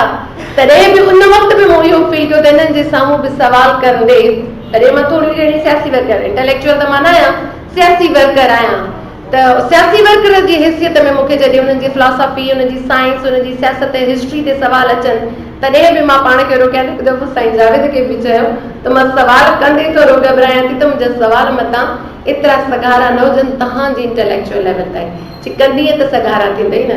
त वाक़ई में हू जीअं साथी पहिरियां ॻाल्हि रखी विया, हुनजा शागिर्द रहिया, शागिर्दी जे दौर में हिकु आम रवाजी उस्ताद न रहियो, छो जो असां त प्राइमरी खां वठी उस्ताद त सूबेदार ई ॾिठो आहे, शागिर्दनि सां अहिड़ो रवैयो हूंदो आहे त ही दोस्ताने अंदाज़ जो जेको नओं हिकिड़ो तरीक़ेकार, ऐं हाणे बि काफ़ी उस्ताद अहिड़ा आहिनि जेके उन खां इंस्पायर थी, उन तरीक़ेकार खां इंस्पायर थी शागिर्दनि में उत्साह पैदा कनि था। इहो जेको उत्साह, उन खां पोइ जीअं आसिम बि ईअं ई कंदो हुयो, आसिम खां इंस्पायर थी जेके ॿिया नौजवान मुख़्तलिफ़ यूनिवर्सिटियुनि में, इदारनि में या सर्किल था हलाइनि, जिथे बि इदारनि में वेठा आहिनि, मुख़्तलिफ़ कमु कनि था, पर उहो तरीक़ेकार उते सूबेदारी वारो न त उहो साईं मां उहो तरीक़ेकार या उहो रवैयो उन्हनि में आयो। त हिकिड़ो त शागिर्द ऐं उस्ताद जे तालुक खे क्रिटिकली अंदाज़ में, जीअं साईं इब्राहिम जो किताब आहे उन में बि ईअं ई लिखियलु आहे न, उनजी ॾाढी ज़बरदस्त किताब जो नालो मूंखे नथो अचे, पैरोफ्रारी जो शायदि किताब आहे, त वाक़ई में कीअं टीचर ऐं शागिर्द जो हुजणु घुरिजे तालुक, उनखे प्रैक्टिकली साईं जावेद उल्टो करे ॾेखारियो ऐं हुन खां इंस्पायर थींदड़ उहे उस्ताद बि पंहिंजी कोशिशि उहा कई। हिकु त उहो, ॿियो उहो त वाक़ई में जीअं कामिल राशिद में हुन ॻाल्हि रखी त उहो फ़र्क़ु घटि हुयो, पंहिंजी बि ॻाल्हि रखणु, हाणे हुन जहिड़ी ॻाल्हि रखणु ऐं अंदाज़ जो त को असां जहिड़ा त हुनजी भेट करे ई नथा सघनि, पर वाक़ई में आम सिंपल सवाल ॿुधण जी बि सघ उन में हुई ऐं उनखे आम सिंपल अंदाज़ में सम्झाइण जो त कमाल हुयुसि। त इहा ॻाल्हि ॾाढी साईं मां मूंखे इंस्पायरिंग लॻी, पंहिंजी ॻाल्हि ते बीजी वञनि, पर पंहिंजी ॻाल्हि त जॾहिं खुटी पवनि त उनखे खुटल बि सम्झी ऐं पोइ निकितां हथु खणण जी बि सघो। ईअं न हो त जीअं असां वटि अक्सर मां त ॾिठा आहिनि सिंध जा इंटेलेक्चुअल जेको असां चयोसीं त उहो ई ठीकु आहे, उन खां पोइ साबित बि थींदो त असां शायदि खुटी पिया त उन खां पोइ ते नाहे वञो। साईं जावेद में अहिड़ो रवैयो न हो, इहो तमामु घणो मूंखे इंस्पायर कंदड़ हुयो। ऐं नज़रियाती तौर ते हा असां वटि हिकिड़ा हूंदा आहिनि त हिकिड़ा इंटेलेक्चुअल या फिलोसॉफी ते ॻाल्हि, हिकु त सिंध में फिलोसॉफी बहस घटि थींदो आहे, असां वटि सियासी कल्चर में बि घटि थींदो आहे, क़ौमपरस्त भली सियासत हुजे, लेफ्ट जी सियासत में बि थींदो त पर हिकिड़ा पुराणा, पर उन पुराण खे नए अंदाज़ में फिलोसॉफी, छो जो फिलोसॉफी इर्तका ई आहे न, सोशल साइंस अगरि चओ था त हुनजी डेवलपमेंट आहे, बीहजी वञणु रुकिजी वञणु त अक़ीदो आहे, त जॾहिं उनखे नए अंदाज़ में अॻिते अॼु के हालतुनि में कीअं सम्झजे, उहा पासो ॾाढो जीअं कामरेड इदरीस बि चई वियो त पोइ सिंध जी कल्चर खां बि पाण खे ॻंढियो रखे, पर वरी नओं ऐं इंटरनेशनल ऐं नए अंदाज़ सां वरी फिलोसॉफीअ खे अॼु जी हालतुनि जे मुताबिक़ कीअं सम्झजे, ॿोलीअ मां सम्झजे, साइंस मां सम्झजे, हिस्ट्री मां सम्झजे, त घण पासो अंदाज़ मां बि हुनखे सम्झण ऐं सम्झाइण वारो पासो शुरू खां वठी उस्ताद जी हैसियत में, पर शागिर्द जी हैसियत में बि हू सिखणु चाहींदो। इहो मूं महसूसु कयो, सही कयो ग़लति कयो, पर मूंखे महसूसु थींदो हुनजी कैचरनि मां। ऐं ॿियो वॾी ॻाल्हि त हू असां वटि इंटेलेक्चुअल जेके हूंदा आहिनि उहे वरी सियासत खां कटियल हूंदा आहिनि, या जेके सियासी माण्हुनि खां खे उहो या सघारो न सम्झंदा आहिनि। साईं जावेद में ॿई ॻाल्हियूं मां ॾिठियूं, उहो अगरि हिकिड़ो आम सियासी वर्कर बि हुयो हूंदो हुयो ऐं हुन सां कचहरी कंदो या हुन सां मिलणु चाहींदो त हू उनखे उन अंदाज़ में बि उत्साह ॾींदो। इहो ज़रूरु हूंदो त तूं जेको कमु थो करी इनखे पंहिंजे अक़ल ऐं शौर सां कर, ऐं उहो अक़ुल ऐं शौर जीअं असां चऊं था त फिलोसॉफी जेको आहे समाज खे, सियासत समाज तब्दील थी करे, फिलोसॉफी समाज खे खोले थी रखे, त पोइ उहो चवंदो जॾहिं समाज जी मुख़्तलिफ़ परतनि खे, मुख़्तलिफ़ शयुनि खे, उनजी साइंस खे, उनजी ॿोली खे, उनजी इर्तका खे, उनजी हिस्ट्रीअ खे, उनजे कल्चर खे सम्झंदे न त पोइ अमल में पंहिंजो कीअं कमु कंदे। त इहो ॾाढो हूंदो त उन्हनि खे कटे करे न जोड़े करे ऐं ॾाढो ज़बरदस्त अंदाज़ में इंस्पायर कंदो हो, उनखे मायूस कोन कंदो त तूं छो जो इन्हनि शयुनि खां खुटल आहे त पोइ जेको तूं अमली कमु थो करी त इहे भोले जा टपाइनि, ईअं बि न हुयुसि हुनजो। त इहा शइ बि मूंखे ॾाढी हुन मां इंस्पायर कयो या हुन मां उत्साह मिलियो। अचानक साईं जो मौत असां सभिनीनि जे लाइ अफ़सोस आहे, अचानक जॾहिं ख़बर पई त ॾाढो ॾुखियो वक़्तु बि हो सभिनीनि लाइ हूंदो, जेके घणो अरसो रहिया, घणो वक़्तु जिन गुज़ारियो, दोस्तनि साथियुनि, नज़रियाती तौर ते, अमली तौर ते, शागिर्द, उन लाइ अञा ॾुखियो हूंदो, असां लाइ बि ॾुखियो आहे। अञा वक़्तु हुजे आहे, इहो त ज़िंदगी में हर दफ़े सवाल रहंदो आहे त वक़्तु हुजे आहे त अञा घणो कुझु कजे आहे।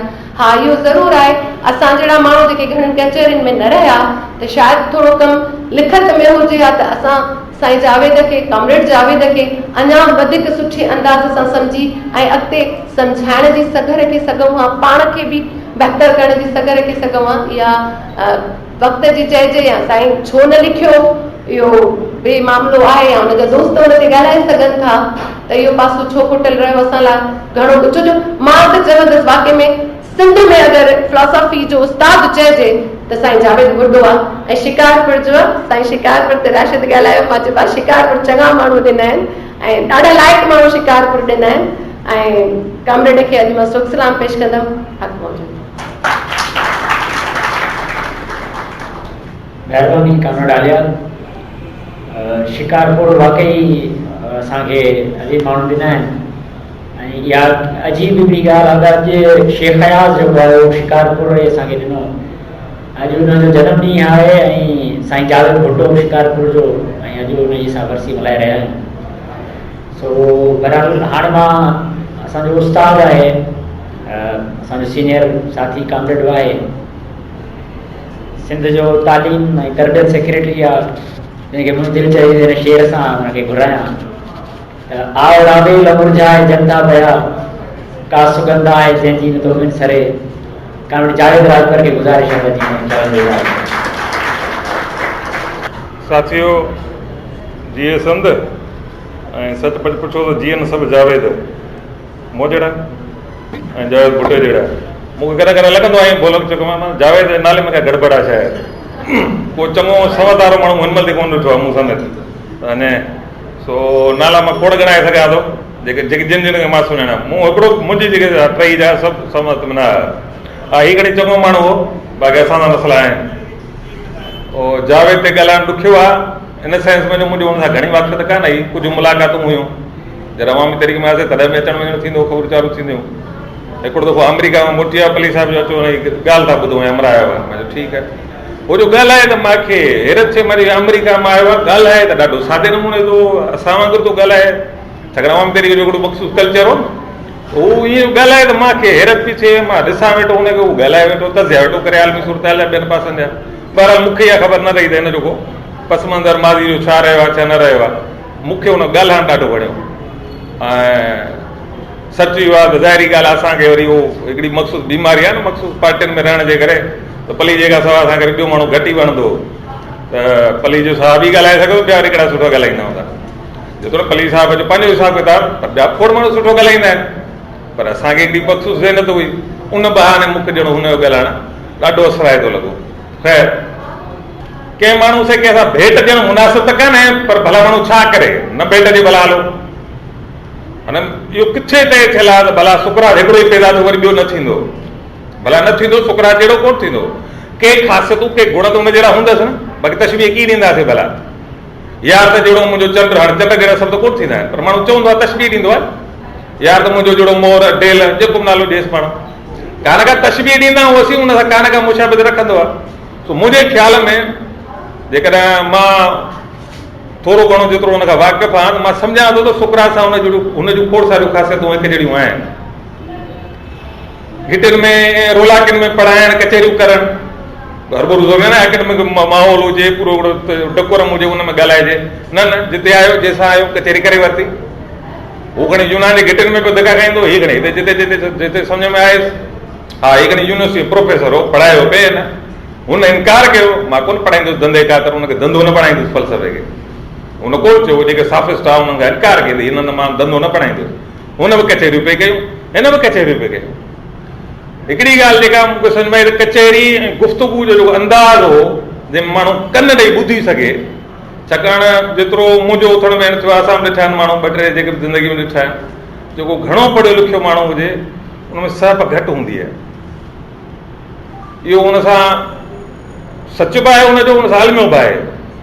छाकाणि हिकिड़े माहिर डॉक्टर जे साम्हूं तव्हां वेही ॿुधायो त हिनखे ज़ुकाम आहे, बुखार आहे, हिनखे खंघि आहे, हुनखे चिड़ वठंदी नेचुरल आहे। माण्हू चए थो तव्हां वॾा फनकारी करियो, भई मां PhD होल्डर थी वियो आहियां, मारे 20 साल न इहे छा आहिनि, खोड़ भेरा मां ॾिसंदो त अलॻि क़िस्म जो ज़हीन माण्हू उन जे साम्हूं मुंहिंजो जट जोड़ ख़बरूं करे, पोइ हीअं थियो, पोइ हीअं थियो, पोइ हीअं थियो। माण्हू खे चिड़ वठंदी नेचुरल आहे। ऐं इन मामले में मूं हुनखे जावेद खे पुछो, ईअं न आहे त जावेद चिड़ खां अचो हो हुनखे चिड़ ई कान लॻंदी, अहिड़ी का ॻाल्हि कान्हे। पर जेतिरी सहब बुर्दबारी ऐं कन हिकिड़े पढ़ियल लिखियल माण्हू में हुजणु खपे, जेतिरो असीं आइडियल कयूं था, अदरवाइज़ हूंदो कोन्हे अमल, त उहे ख़ासियतूं मूंखे जावेद में नज़र आयूं। त असां वटि घटि आहे त माण्हू ॿ अखर पढ़ी वञे पोइ वरी ॿिए जी ॻाल्हि ॿुधे। हर माण्हू सची आहे त ॻाल्हाइण ई चाहींदो आहे, ॿ अखर पढ़ी अचे छल, पोइ हुनजो ख़्यालु हूंदो आहे त हाणे माण्हू कन भला हुजनि त मां ॿुधायां माण्हुनि खे, मूंखे के मां छो ॿुधायां कंहिंखे। आम कल्चर इहो आहे, जेतोणीकि पलीअ साहिबु तमामु घणो पढ़ियो लिखियो माण्हू, पर हुन इहो कल्चर कोन इंट्रोड्यूस करायो। पोइ जेको वेंदो 10 सवाल हुन खां पुछंदो हरूभरू, कंहिं न कंहिं भले ॿार वञे या मुफ़किर वञे त हुन खां पुछंदो। उहा आदत उन में हुई, पर जॾहिं वरी पाण ॻाल्हाइण ते ईंदो त पोइ वरी ॿिए खे छोपींदो हुयो, को मसइलो कोन्हे। पर उहा हुनजी साहिब बि हुई, हुनजी क़ाबिलियत बि हुई, रुॻो इहो मामिलो कोन्हे त हुन तनक़ीदी पासो आहे, जंहिं माण्हू जेका क़ाबिलियत हुजे। ख़ैर, मुंहिंजी जेका ज़ाती पहिरीं मुलाक़ात थी, उन में ॿाहिरि निकितासीं कचहरी खां, पोइ मूंखे चई यार तूं ॾाढो रुखो आहे। मां चई सही था चओ, मां रुखो आहियां वाक़ई। त हाणे मूंखे सम्झाइण लॻो त तूं रुखो ईअं न कर, ईअं न कर। मां चयो साईं असीं जेका मोचड़नि में पलिया आहियूं ऐं सॼी ज़िंदगी ॾिठी महरूमी, उहा बाहि आहे, उहा जेका महरूमी आहे उहा असीं ज़बान ज़रिए कढूं था पंहिंजा भाउ, ॿियो हाणे कहिड़ो हल आहे, ॿियो हाणे छा करियां। मूंखे सम्झाए कोन थो त मुंहिंजो मिज़ाज ख़राबु आहे, पर सम्झ सां मिज़ाज कोन था ठीकु थियनि। माण्हू जी पूरी हिकिड़ी परवरिश आहे, पूरो जहान आहे जेको धणी खे ख़बर न आहे हूंदी त मूं सां थियो छा आहे। माण्हू सम्झे थो मां ख़राबु आहियां, मूं सां मसइला आहिनि, पोइ बि नथो बदिलाए सघे, छा मसइलो आहे। छाकाणि मिज़ाज जो मामिलो ॿियो थींदो आहे, इहो माण्हू जी सोच सां बदियल ॻाल्हि न आहे। मिज़ाज अहिड़ी हरामी शइ आहे जो माण्हू भले कुझु बि हुजे तरह ॾुखियो आहे। ख़ैर, जावेद जे बारे में मां इहो सम्झां थो त हीउ ज़िंदा माण्हू हो, छाकाणि जो जॾहिं माण्हू घणो अकुल जे पुठियां डोड़े थो त सच इहो आहे, तजुर्बो ॿुधाए थो, माण्हू घणे क़दुरु या त जज़्बनि खां हारी थी वञे थो, पंहिंजा जज़्बा संभाले नथो, या अमल खां कटिजी वञे थो। जेको माण्हू घणो इल्मु पिराए थो या घणो डोड़े थो, सॉरी माफ़ कजो, या घणो डोड़े थो जेकॾहिं, पोइ या त वरी अकुल खां हारी थियो वञे, उन वटि अकुल जी खोट थियो वञे, जेका सम्झ जी जेके लेवल जी ॻाल्हि था करियूं उन हवाले सां। मां सम्झां ॾाढो ॾुखियो आहे हिकिड़े इंसान लाइ पंहिंजे अकुल, पंहिंजे जज़्बे ऐं पंहिंजे अमल खे गदाए हलाइणु, ॾाढो ॾुखियो आहे। चई वञणु सवलो आहे, मां चवां थो हमांगी थियणु खपे साईं, गॾु फर्स्ट क्लास, त चई वञण में छा आहे, चई त केरु भले बि थो हुन में छा आहे, पर ॾाढो ॾुखियो आहे। मूंखे लॻे थो जावेद में थोरी थोरी, मां हुनखे परफेक्ट नथो चवां, थोरी थोरी ख़ासियतूं हुयूं, इन करे हुनखे सम्झां थो ज़िंदा माण्हू। हू पंहिंजे अकुल सां गॾो गॾु पंहिंजा हुन जज़्बा सलामत रखिया।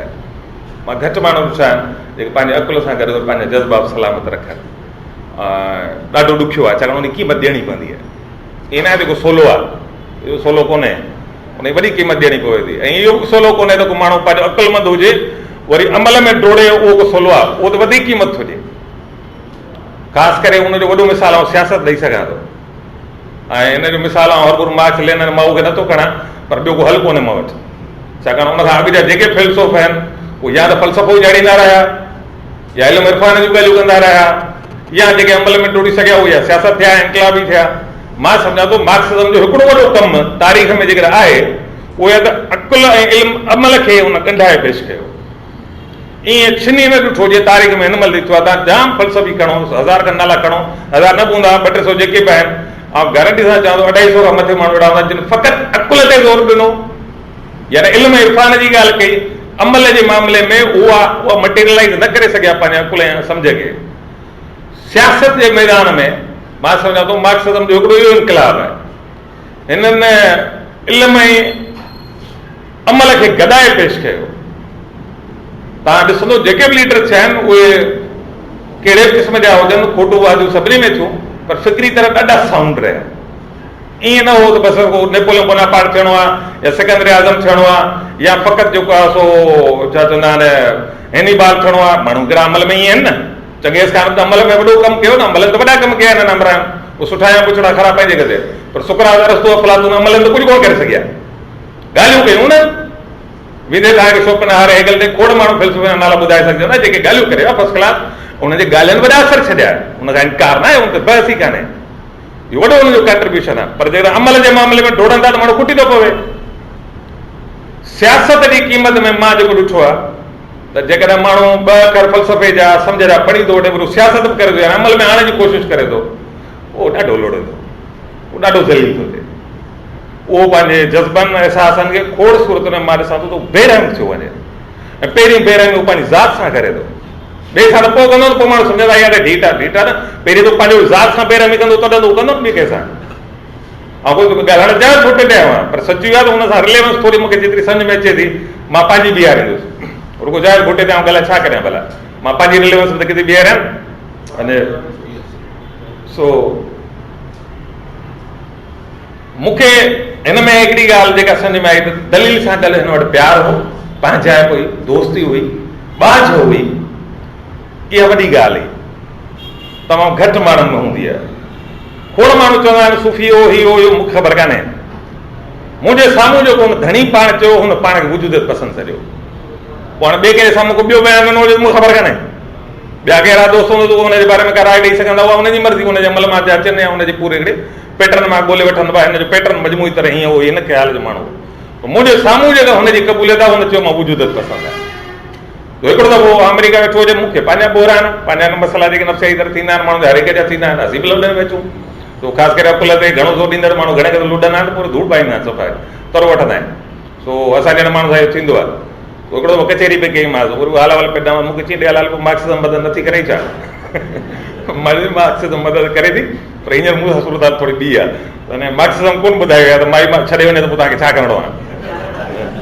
सो मार्क्स इहो लॻे पियो आहे मार्क्स इहो कोन ॿुधायो न माई छॾे वञे पोइ तव्हांखे छा करिणो आहे, मगो छॾे वञे त तव्हां छा कंदो, हुन ॿुधायो इनकलाब कीअं अचिणो आहे, समाज कीअं ठाहिणो आहे, हीअ छा करिणो आहे। हाणे भाॼी नथी पचे हुन में मार्क्सिज़म मदद कान कंदी, हुन में मसइला ॿिया आहिनि। सो हुन मूंखे जेको हल ॾिसियो हुन मूंखे ॾिसियो त प्यार, हाणे मां सोचियो मां त हथ तरीक़े खयो पियो हलां, दिलि बि खयो पियो, केरु वठे ई कोन, मां प्यार खे छा करियां, असां पाण प्यार जा ॻोल्हूं त असां सां केरु प्यार करे, हाणे हीअ थो तूं कंहिंसां प्यार कर, असांखे चवंदा असां छल को प्यार सां ॿ अखर ॻाल्हाए असीं जी पवंदा आहियूं, हाणे वरी असीं वरी माण्हुनि सां जी पऊं प्यार सां ॻाल्हायूं, असांखे त हा तौरु थियो पियो, हाणे हिन सां प्यार सां मां छा ॻाल्हायां, असांखे त नंढपण सेखारियो जेको मिठड़ो ॻाल्हाए माना ॿिचापड़ो आहे। हा सिंधी में ॿियो हिकिड़ो माइला लफ़्ज़ इस्तेमालु थींदो हिते नथो चवां त हीअ उहो थी करे, हा हा माइला चवंदा आहिनि असां ॿाहिरि में हीअ उहा थी करे थी, सो उहो सभु ॿुधल हूंदो सभिनी जो, माना मिठो ॻाल्हाइण फज़ीलत सां ॻाल्हाइण असांजो हे भरे न, अॼु सो शक थींदो आहे जेकर को मिठो ॻाल्हाईंदो में एॾो प्यार सां थो ॻाल्हाए शक थो थिए, असां त सॼी उमिरि चोड़ा ॾिठा आहिनि बुखार ॾिठा थियनि। ख़ैर हिकिड़ी ॻाल्हि मूंखे जेको सम्झ अचे थो त फ़लसफ़ो जिते माण्हू खे शाहूकार करे थो, सची आहे ॿिए पासे हुनखे बिल्कुलु सुञो करे थो, ईअं न आहे त रुॻो शाहूकार करे थो, इहा ग़लति ॻाल्हि आहे। शाहूकार करे थो इल्म ऐं सम्झ जे हवाले सां, पंहिंजो पाण सुञाण जे हवाले सां, समाज खे सुञाण जे हवाले सां, खोड़ माना हुन में उहो माण्हू सुञो थिए थो, उहो कहाणी कोन कढंदो, माण्हू सम्झंदो यार अलाए कहिड़े जहान जो माण्हू आहे न, कंगे ई कोन थो, अचे ई कोन थो, भत ते दावत ॾियोसि तॾहिं माण्हू छॾे वेठो आहे, तोसां हज़ारी संगत में घुरियो तॾहिं माण्हू छॾे वेठो आहे, ॿिया कमकार जेके दुनियादारी आहे सभु माण्हू ॾोढण लॻा पिया, सभु ॾींहुं लॻा पिया, कपिड़ो लटो ॿियूं शयूं सॼो ॾींहुं करे थो न माण्हू, हे चवंदो मुंहिंजो को वास्तो ई कोन्हे, माण्हू को वास्ते ते इग्नोर करणु लॻे त हे त हमरा को शायदि हिन मग़ज़ ख़राबु आहे या कई गोद ते ॿिया मसइला त हूंदा बि आहिनि, ईअं न आहे त कोन हूंदा आहिनि, बीमार त माण्हू कहिड़ो फ़लसफ़ी आहे बीमार कोन थींदो, इहो ज़रूरी शर्त न आहे। फ़लसफ़ो वाक़ई सही ॻाल्हि आहे त माण्हू खां जुवानी ऐं हुन खां पोड़ा खसे थो, ऐं इहो भलो थो करे, छाकाणि जुवान ऐं पोड़ो समझदार थींदा आहिनि भाऊ, ऐं समझदार माण्हू हर ॻाल्हि में अकुल जे पख जे बुनियाद ते बीही रहंदा आहिनि, हीअं न करे तजुर्बो हीअं थो ॿुधाए, असां वॾा असां धिका खाधा तूं वॾा बि धिका खाधा सभु ॻाल्हि ठीकु आहे, पर इहो जेको हर वक़्तु समझदार थियण वारो सुवालु आहे जेको जुवान में ख़ासि तौर ते ख़ासि करे पोड़े में घणो हूंदो आहे, ऐं पोड़ो उमूमन रुजती थी वेंदो आहे, हिन सम्झ जे चकर में उहो जेको पंहिंजो विरसो संभाले वेठा हूंदा आहिनि। सो फ़लसफ़ो माण्हू खां वाक़ई जवानी पोड़ा खसे थो, पर हिकिड़ी शइ ॾिए थो, हुनखे हुनजो बालकपणो मोटाए ॾिए, हुनजे अंदर जी जेका रूह जी जेका पाकीज़गी लफ़्ज़ खणी न बि चवां, मासूमियत चवां, ॿियो लफ़्ज़ ॾियो, उहा शइ हुनखे मोटाए ॾिए थो, ऐं जंहिं उहा वाक़ई पंहिंजो बालकपणो पंहिंजो नंढपण यानी रूह जी जेका सचाई या रूह जी जेका पाकीज़गी चओ, फज़ीलत चओ, मासूमियत चओ, उहा जेकॾहिं माण्हू खे मिली पवे, मां सम्झां थो फ़लसफ़ो हुन खां वधीक ॿियो कारनामो कहिड़ो सरंजाम ॾींदो, छाकाणि समाज असांजो खसे वठंदो आहे, नंढपण खां ई खसे वठंदो आहे, असांजी मासूमियत असांजी रूहानी जेका सचाई आहे उहा खसे वठंदा आहिनि, असांखे हिकिड़ो खोखलो हिकिड़ो ढीठ क़िस्म जो आर्टिफिशियल माण्हू ठाहींदा आहिनि, पोइ बिहेव कंदा आहियूं, असांजी हिकिड़ी ईगो ठहंदी आहे समाज में ॼाण, पोइ असां सॼो ॾींहुं बेइज़्ता थींदा आहियूं, हुन मूंखे हथु कोन, हुन मूंखां ॻाल्हायो सही कोन, हुन मूंखे चांहि कान पहिरीं, हुन मूंखे मानी कान खाराई, असीं पिया सॼो ॾींहुं बेइज़्ता थींदा आहियूं। फ़लसफ़ो घटि में घटि जावेद भुट्टे जी शिकिल में ई सही, हुनजे बहाने ई सही, मां एतिरो ज़रूरु सम्झां थो माण्हू खे बेइज़्तो थियण खां बचाए थो भाऊ, न त सॼो ॾींहुं बेइज़्तो थींदो। जेकर ॿ अखर फ़लसफ़ा पढ़ियल हूंदसि ऐं सोचां थो घटि में घटि हिन इज़त ऐं बेइज़्ती खां बची पवंदो। आम तरह माण्हू सॼो ॾींहुं बेइज़्त ऐं इज़त ऐं इज़ल जे चकर में हूंदा आहिनि। सो जावेद भुट्टे जे बारे आख़िरी जुमिलो हीअ थो चवां त सहपो हुई हुन माण्हू में, उहो ज़िंदा माण्हू हो, वजूद पसंदि हो, पंहिंजे अहसासनि ऐं जज़्बनि खे हुन सालम रखियो ऐं उनजो सबबु मां इहो कोन थो सम्झां त को मामिलो इहो हो, सबबु उनजो मां इहो ज़रूरु सम्झां थो त हू उन जेको फ़लसफ़ो पढ़ियो उनखे ईअं पॉलिटिकली मटीरियलाइज़ करे हा त शायदि उहो खोड़ शयूं हुन शइ खां मिस थी वञनि हा।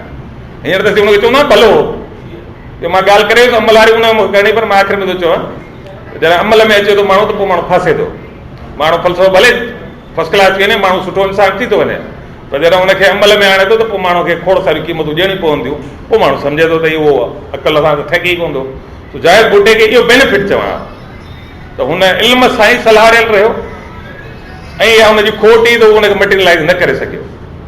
उहा हुनखे मटीरियलाइज़ करण मतिलबु न हुन फ़र्द जे वस जी ॻाल्हि हूंदी आहे, इहो ज़रूरी शर्त कोन्हे।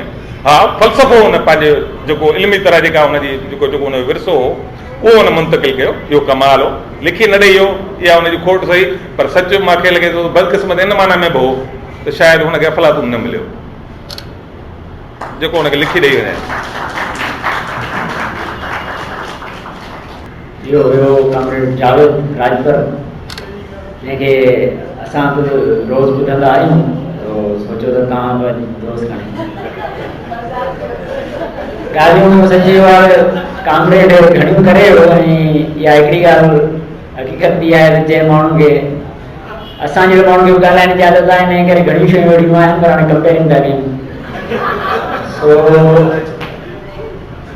फ़लसफ़े जे बारे में कॉमरेड ॻाल्हि कई त माण्हू इश्क में जॾहिं थिए थो, साहिबु जीअं शाह साहिबु चयो आहे त अला ॾाही मथियां ॾाही मुल्क ॾिसनि, या जोनीलिया जो हिकिड़ो शेर आहे त जीने के लिए हुनजो हिकिड़ो शेर आहे त जेका जीअण लाइ देसी ज़रूरी आहे, या असां वटि वरी इहा अहसास जी बीमारी आहे असांखे। इहे फ़लसफ़ियाणियूं जेके शयूं आहिनि उहे वाक़ई फ़लसफ़े में अचनि थी। बहरहाल हाणे आख़िरी मुक़ररु आहे प्रोग्राम जो, हुनखे मां दावत ॾींदुसि। कॉमरेड बख़्शल थल असां अवामी वर्कर्स पार्टी सिंध जो सदर आहे, असांजो उस्ताद आहे, कॉमरेड बख़्शल खे गुज़ारिश आहे त अची हिन प्रोग्राम खे समूह करे। नकी खणनि पाण सी, नकी साणनि पाण, अहिड़ा जिन ओञाण ऐं न जीअंदी उनरीअ। साईं जावेद भुट्टे जी 3 वर्सी जो ॾींहुं असांखे बि दोस्तनि खड़कायो त वॾी अॻियां पियो अचे, का वेक थियणु घुरिजे, कॉमरेड ईअं अननोटिस्ड न वञे। हालांकि अॼु शिकारपुर जे हिकिड़े ॿिए वॾे माण्हू शेख हयात जो जनम ॾींहुं आहे, सुभाणे जाम साकी जो ॾींहुं आहे। ऐं इहो हिकिड़ो तसवुरु आहे असां वटि त असां को मुर्दा परस्त क़ौम आहियूं, माण्हू मरी वेंदो आहे पोइ हुनखे यादि कंदा आहियूं, या पोइ हुनजी का हक़ीक़त इहा आहे त माना ईअं आहे कोन। अॻ में बि इहा ॻाल्हि कंदा रहिया ऐं मछ जेल में कावड़ हैदर वक़्तु जतो इहो सोबे खे चेंदाणी पुछियुसि त कावड़ घणी तकलीफ़ में त न आई, चइबो मूंखे जहिड़ी क़ौम बाबाए क़ौम करे छॾियो आहे, बाबाए सिंध करे छॾियो आहे, मूंखे कहिड़ी तकलीफ़। वॾा माण्हू जेके आहिनि से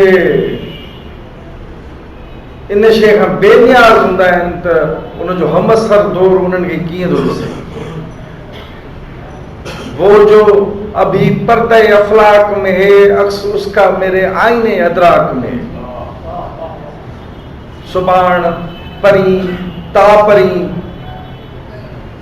वॾी नज़र रखंदा आहिनि। हाल ही हमअसर दौर उन्हनि माण्हुनि खे सुञाणे ॼाणे, उन्हनि जी अहमियत खे ॼाणे, इहो ज़रूरी न आहे। वॾा वॾा माण्हू, तमामु वॾा वॾा माण्हू पंहिंजे दौर में माना वेगाड़ा हा, आइसोलेटेड हा, उन्हनि जी अहमियत न हुई, उन्हनि खे खंघियो न वेंदो, उन्हनि जे किताबनि खे छापियो न वेंदो, पर उन्हनि जे पोइ जेको आहे सो बाद जे दौर जी बि सूरतगिरी कई। उन्हनि जे पोइ जेको आहे सो बाद में बि जेको आहे सो उहो नओं नओं थींदो रहियो। जावेद भुटे खे जेको मूं पहिरियों दफ़ो ॾिठो,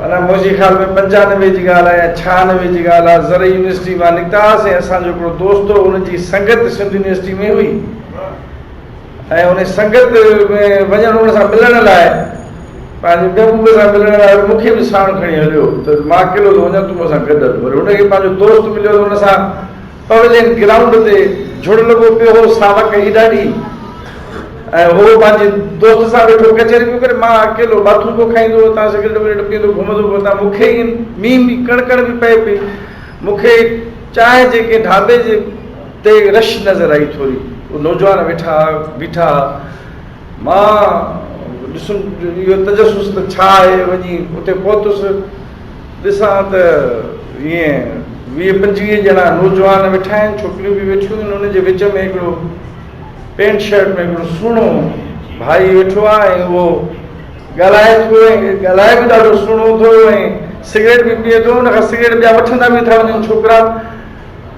मां पुछियो त हीउ माण्हू केरु आहे, छा थो कयो, मतिलबु जेको ॻाल्हाए पियो उहो सम्झ में अचे पियो, छा जेका जो इल्मु ऐं सियासत ऐं इन सां वास्तो त रहंदो आयो।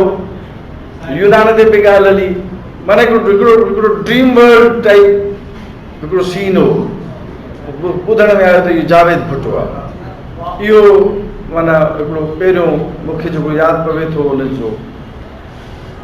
जावेद भुट्टे सां जेको ॿियो तालुक़ु रहियो उहो लाज़मी तौर ते आसिम आपूंद जे रेफरेंस सां रहियो। आसिम असांजो उस्ताद हो, साथी हो, दोस्त हो, ऐं ईअं असां वटि आसिम जी सूरत में जावेद जो पोरियो अणसिधी रीत असां ताईं पहुतो, ऐं असांजी जेका बि मिटी ॻोल्हियल आहे मां सम्झां थो हुन में अणसिधी रीत जावेद भुट्टे जो बि बुनियादी किरदारु आहे। आसिम घटि ठहंदो हो जावेद सां, 3 ॾींहंनि में जावेद जे लाइ इहो उहो हेगेलियन आहे। ऑर्थोडॉक्स मार्क्सिज्म ते त असां पाण तनक़ीदी हूंदा आहियूं, क्लासिकल मार्क्सिज्म ते त पाण तनक़ीदी हूंदा आहियूं, पर जावेद जी बि तनक़ीद हूंदी ऐं आसिम हुननि खे काउंटर कंदो आयो हो। विच में बि अमेरिका मां इहा पुराणी ॻाल्हि आहे, असां वियासीं आसिम सां, हुन सां कचहरी कईसीं, असांखे जावेद 8 ॻाल्हियूं कयूं त 2 ॻाल्हियूं सम्झ में आयूं, 6 ॻाल्हियूं हुन जूं असांखे माना या त सम्झ में न आयूं या आड़ियूं कोन, असांखे वणनि कोन थियूं हुन जूं ॻाल्हियूं। बाद में जेका वेक थींदी वई, हिकिड़े दफ़े पार्टी ऑफिस, हाणे इहे जेके पोयां अरसो जेको सिंध अचणु घणो शुरू थियो त पार्टी ऑफिस वेठा हुआसीं, त मोचो साईं शुरू में तव्हांजूं 2 ॻाल्हियूं सम्झ में आयूं, 6 कोन आयूं, हाणे 4 अचनि थियूं, 4 कोन थियूं अचनि, चवंदे न पाण वक़्तु गॾु गुज़ारींदासीं, 8 ई सम्झ में अची वेंदई। मां चयो हा साईं, ज़रूरु। वॾो नुक़सानु सिंध जो थियो आहे, तमामु वॾो नुक़सानु सिंध जो थियो आहे, ऐं सिंध जे नुक़सान खां कॾहिं वाक़िफ़ थींदी त कहिड़ो माण्हू असांजे हथनि मां हलियो वियो आहे। उहो जेको इम्कानी तौर ते जंहिंखे उनखे इहो कमु करिणो हो, जेको उहो कमु न थी सघियो आहे। जावेद वापसि अचिणो हो, ऐं जावेद खे हिते जेको कमु करिणो हो उहो कमु जेको रुकिजी वियो आहे, उहो वॾो नुक़सानु आहे। छा हो जावेद? हाणे बि पुठियां हुसैन सुमरोड पुराणो दोस्त अथसि, उहो वेठो चई जावेद जी शख़्सियत ऐं फ़िक्र खे, बेटा जावेद जो फ़िक्र हो छा? हुन को सुवालु रखियो। को था चवनि मार्क्सिस्ट हो, के था चवनि हेगेलियन हो, के था चवनि वजूदियत पसंद हो, के था चवनि सूफ़ी हो। आसिम खे हिकिड़ो शेर वणंदो हो, उहो ॼण त जावेद जे लाइ शायदि कुझु चयल हुजेसि त हर बार तेरे हुस्न का होता है समा और, हर बार मुझे चाहिए अंदाज़े बयां और, ख़्याल हुनजो खाजा। असां चवंदा आहियूं न, जीअं जिस्म खे प्रोटीन्स खपनि था, फैट्स खपनि था, विटामिन्स खपनि था, मिनरल्स खपनि था, ज़हन जी सिहत लाइ, रूह जी सिहत लाइ उनखे नवां ख़्याल खपंदा आहिनि, ऐं हू नवनि ख़्यालनि जो खोजी। हू ख़्याल जी दुनिया जो माण्हू हो, ख़्याल फ़िक्र सां हुन जी संगत हुई। हू नए ख़्याल सां विचरंदे उनखे पाटली माना चिबाड़ींदे, उनखे हज़म कंदे, उनखे ओगाछींदे जहिड़ो रहियो सॼी ज़िंदगी। ख़्यालनि सां दोस्ती रखणु, फ़िक्र सां दोस्ती रखणु सवली ॻाल्हि कोन्हे। इहो जेको माण्हू रखे थो ऐं उहो जीअं जीअं त ख़्याल नवां नवां थींदा था रहनि, हालतूं बदिलजनि थियूं, उन्हनि हालतुनि ते नुक़्ते नज़र बदिलजे थो, तीअं उहो माण्हू बि नओं थो रहे। जावेद सदा लाइ नओं माण्हू, सदा लाइ साओ माण्हू। हंज हरियो ई पेर, कीअं शेर आहे बाबा साईं इहो? सर सुके साल थिया, हंज हरियो ई पेर, कंग वीचारो केर जो रसे नहीं रमज़ खे। दुनिया लाइ त मायूसी आहे, का शइ कोन्हे, पर इहो हंज आहे जो पेर सदाईं साओ आहे।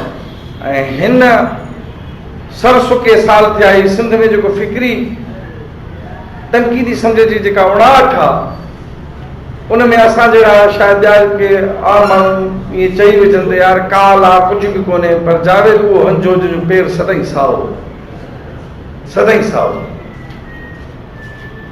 ॻाल्हि थी त बाबा इल्म जो ऐं अमल जे तालुक जी।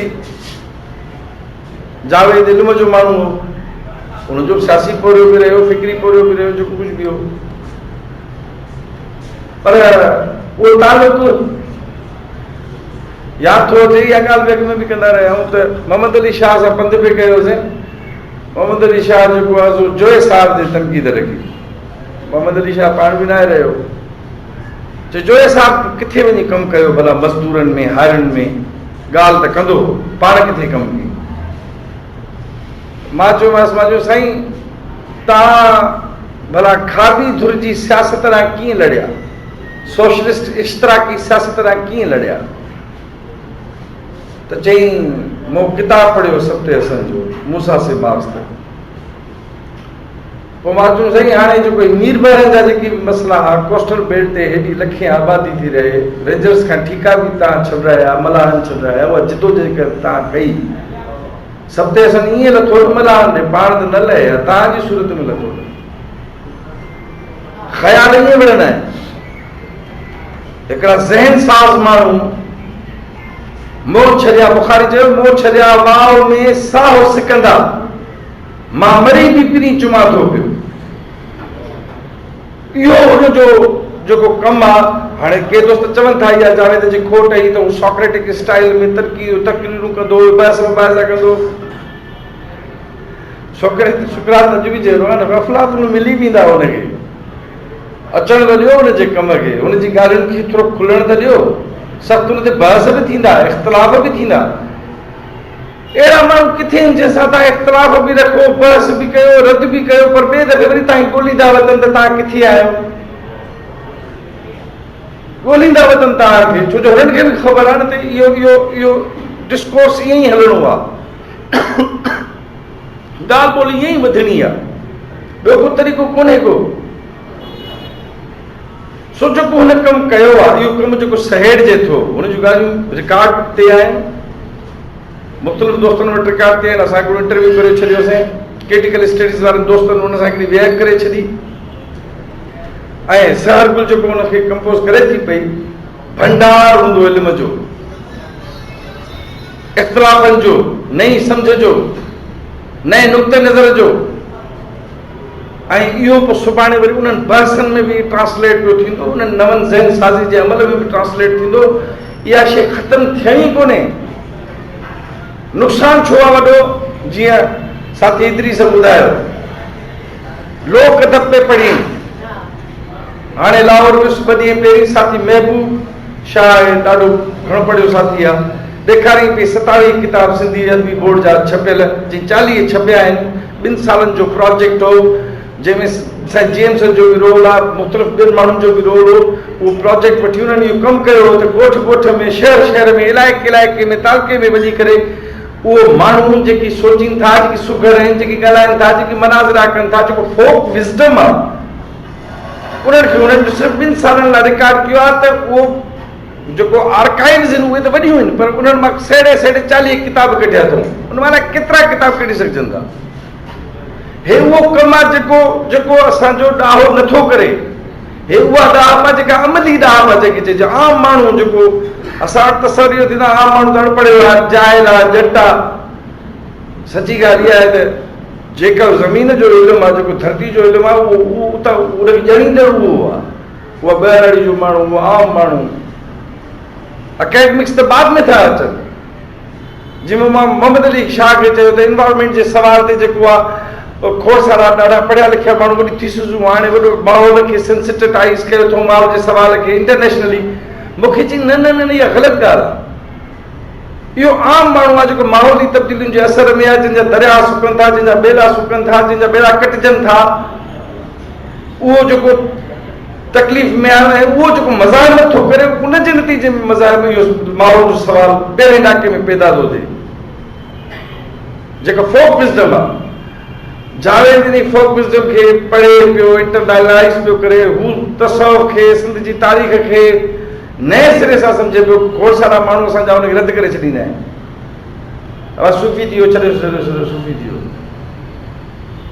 इहे सूफ़ी आहे जॾहिं कोमप्रस्त कोन आहे, कम्युनिस्ट कोन आहे, डेमोक्रेट्स कोन आहे, इहे ई समाजवादी आहे, इहे ई सेक्युलर आहे, इहे ई इनकलाबी आहे। सत्य अज़म खां पुछूं तव्हांजी तरक़ी पसंदी आहे बुनियाद कहिड़ा आहिनि? चई हिकिड़ा आलमी आहिनि, हिकिड़ा ॾेई आहिनि। आलमी मार्क्सिज़म आहे, ॾेई असांजो तसव्वुफ़ आहे। ऐं जावेद इहा उहा पुल आहे जेका जदीद इल्मनि खां, पोस्ट मॉडर्निस्ट थ्योरीज़ खां, फ़लसफ़े, फ़िक्र, तारीख़ जी पूरी इर्तिका खां ऐं वाक़ुफ़ त हुयो ऐं पंहिंजे फोक विज़डम खे बि हज़म करणु लॻो हो। हू उहा पुल थी सघे पई जेके इहे ॿई शयूं जेके आहिनि असांजी पंहिंजी तारीख़, पंहिंजी जेको आहे सो फ़िक्री लोक ॾाहव ऐं आलमी फ़िक्री ओसर खे जेको आहे सो कढे हा, हिकु करे हा ऐं असांजो सूंहं थी सघे हा। इन बारे में वॾो नुक़सानु थियो आहे। बाक़ी वॾे माण्हू जी कथ करणु वॾो मसइलो आहे। ॾाढो ॾुखियो आहे वॾे माण्हू जी कथ करणु। जाम साकी सुभाणे हुन ॾींहुं आहे, वॾो माण्हू आहे, असांजो दोस्त आहे गदा हुसैन ख़ासि कली, उहो मूंखे चवंदा कहिड़े हिसाब ते जाम वॾा माण्हू आहे, पिरुस पार्टी हलिया गया, ख़तमु करे छॾियोसि अपनी सियासत। पोइ तव्हांजा माण्हू आहे, पिछे वरी जागीरदार आंदी तंज़ीम जो ॿाहिरि आहे, ख़तमु करे छॾियोसि, कीअं वॾा माण्हू आहे। मां वरी सोचण ते मजबूर थियुसि। मां चयो यार सॼी ज़िंदगी इस्टेब्लिशमेंट जो एजेंट थी, आख़िर में रुगो उनजे ख़िलाफ़ विढ़ंदे मरे पियो त अकबर खान बुगटी हीरो थियो वञे। ऐं सॼी ज़िंदगी पोरतनि मज़लूमनि लाइ, टार्चर सेलनि लाइ, लाल किले खां थी करे माण्हू जेको मोटी अचे उहो हिकिड़ो सियासी फ़ैसिलो करे ग़लती करे खणी, त उहो माना रद्द थी वियो। गदा हुसैन ख़ासि खिली तुंहिंजे हारत थी वेंदी, क्यों त माण्हू जॾहिं मरदे तॾहिं पूरा थी वेंदा आहिनि। उनते वरी उहो पाणी दली थो ॾे। जेकॾहिं मस्जिद मंज़िल गाह वारनि ॾींहंनि वाक्यनि में साईं जीएम सां हेॾे होॾे थी वञे हा त पोइ तारीख़ में कहिड़ो किरदारु हुजे। असां चऊं था यार इनखे पोइ मामले खे कीअं ॾिसजे। या वारो मामिलो त पंहिंजी जॻह ते हुन हिकिड़ो सियासी फ़ैसिलो कयो, आख़िर ताईं इंटरनेशनलिस्ट हो, आख़िर ताईं ग़रीब परवर हो, सादो हो। हुनजे ग़लति फ़ैसिले ते तनक़ीद ज़रूरु वञणु घुरिजे, पर उहो माण्हू पाण वॾो हो। सो वॾे माण्हू जी कथ करणु ॾाढो ॾुखियो आहे, ख़ासि करे उनजे हमअसर दौर में त कथ करणु ॾाढो ॾुखियो आहे। असां वटि शायदि उहे औज़ार बि न आहिनि, उहे फ़िक्री घटि घेड़ उहे औज़ार न आहिनि जंहिंमें असां कंहिं शख़्सियत जी सही कथ करे सघूं। शायदि उहो को वक़्तु अॻियां जो ईंदो जॾहिं अहिड़नि वॾनि माण्हुनि ते कमु थींदो ऐं उन्हनि ते ॻाल्हायो वेंदो, उन्हनि ते लिखियो वेंदो ऐं उन्हनि खे वरी पोइ नए मक़ाम ते नए हिसाब सां दुनिया पंहिंजे हिसाब सां ॾिसणु शुरू कंदी। शायदि उहो वक़्तु कोन्हे। हिकिड़े थोरे अरसे में जीअं असांजा कने संगत खड़ाया त उन थोरे अरसे में असां हीउ प्रोग्राम कयोसीं। असां को हाल भरण वारी रिवायतुनि में कोन पियासीं। असां चयोसीं अहिड़े इल्मु माण्हू हुजनि, जेको असांजी कोशिशि जी जेतिरा सॾ बि ॾिनासीं साथियुनि खे त पोचनि ऐं पंहिंजे हिन अॻवान ते, पंहिंजे हिन उस्ताद ते, जंहिंजो पाण असां के न के रीति सां पाण पूरे हुन ते ॻाल्हि ॿोल थिए ऐं उहो अननोटिस न वञे। ऐं उहो तव्हां सभिनी दोस्तनि जी महिरबानी जो तव्हां हिते आयो ऐं तव्हां जेको हिते वंड ॾिनो आहे उन वंड मां बि असां घणो कुझु सिखूं था पिया। मुख़्तलिफ़ दोस्तनि राशिद ॻाल्हायो, ॿिनि दोस्तनि ॻाल्हायो, साथी मीर ॻाल्हायो, जे बि ॻाल्हायो असां उन मां जा वधीक लियाकत थई में ॾाढो भलो लिखियो आहे साईं जावेद ते। उन में हिकिड़ी जॻह ते असां सियासी कारकुननि खे जीअं थोरो थींदो आहे इख़्तिलाफ़, थोरो उन में थोरो थियो पिए त उन सियासी पासो घटि ॼणाए अथसि, पर इहा ॻाल्हि हलंदी रहंदी, ॻाल्हि बीहणी कोन्हे। ऐं चवंदा आहिनि जेकी माण्हू अवाम लाइ जीअंदा आहिनि, अवाम लाइ सोचींदा आहिनि, अवाम लाइ ॻाल्हाईंदा आहिनि, हक़ लाइ ॻाल्हाईंदा आहिनि, उन्हनि खे लहर न को लोलो, छा जेका जो हक़ मौजूदु, सदा मौजूदु। तव्हां सभिनी दोस्तनि महिरबानी।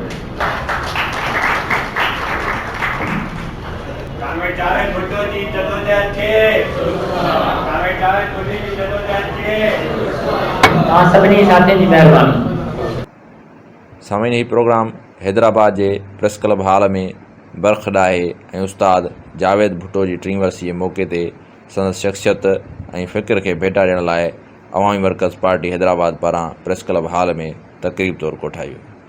सामीन हिन प्रोग्राम बाबति के बि राय ॾियणी हुजे असांखे ईमेल कयो। असांजी ईमेल एड्रेस आहे info@radiovoiceofsindh.com। पंहिंजे मेज़बान वहीद मुस्तफ़ा खे ॾींदा इजाज़त। सदाईं गॾु। सिंध मुंहिंजी अमा सूंह तुंहिंजी मथां छा लिखी, छा लिखां, छा लिखी, छा लिखां। सिंध मुंहिंजी अमा, दुनिया जा सिंधियो हिक मुठ थी सिंध बचायो। सिंध मुंहिंजी अमा सूंह तुंहिंजी मथां छा लिखी, छा लिखां। सिंध जो क़ौमी आवाज़ radio voice of Sindh London.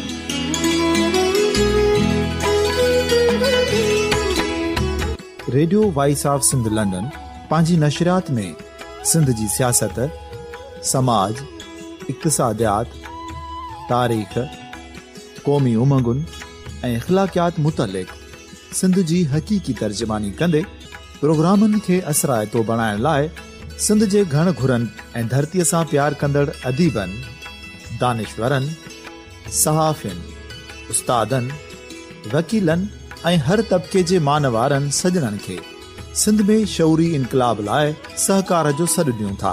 अचो त गॾिजी सूफ़ियुनि ऐं संतनि वारी सिंध जो ओज हिकु मुठ थी वरी वापसि आणण वारे सफ़र जा साथारी बणिजऊं।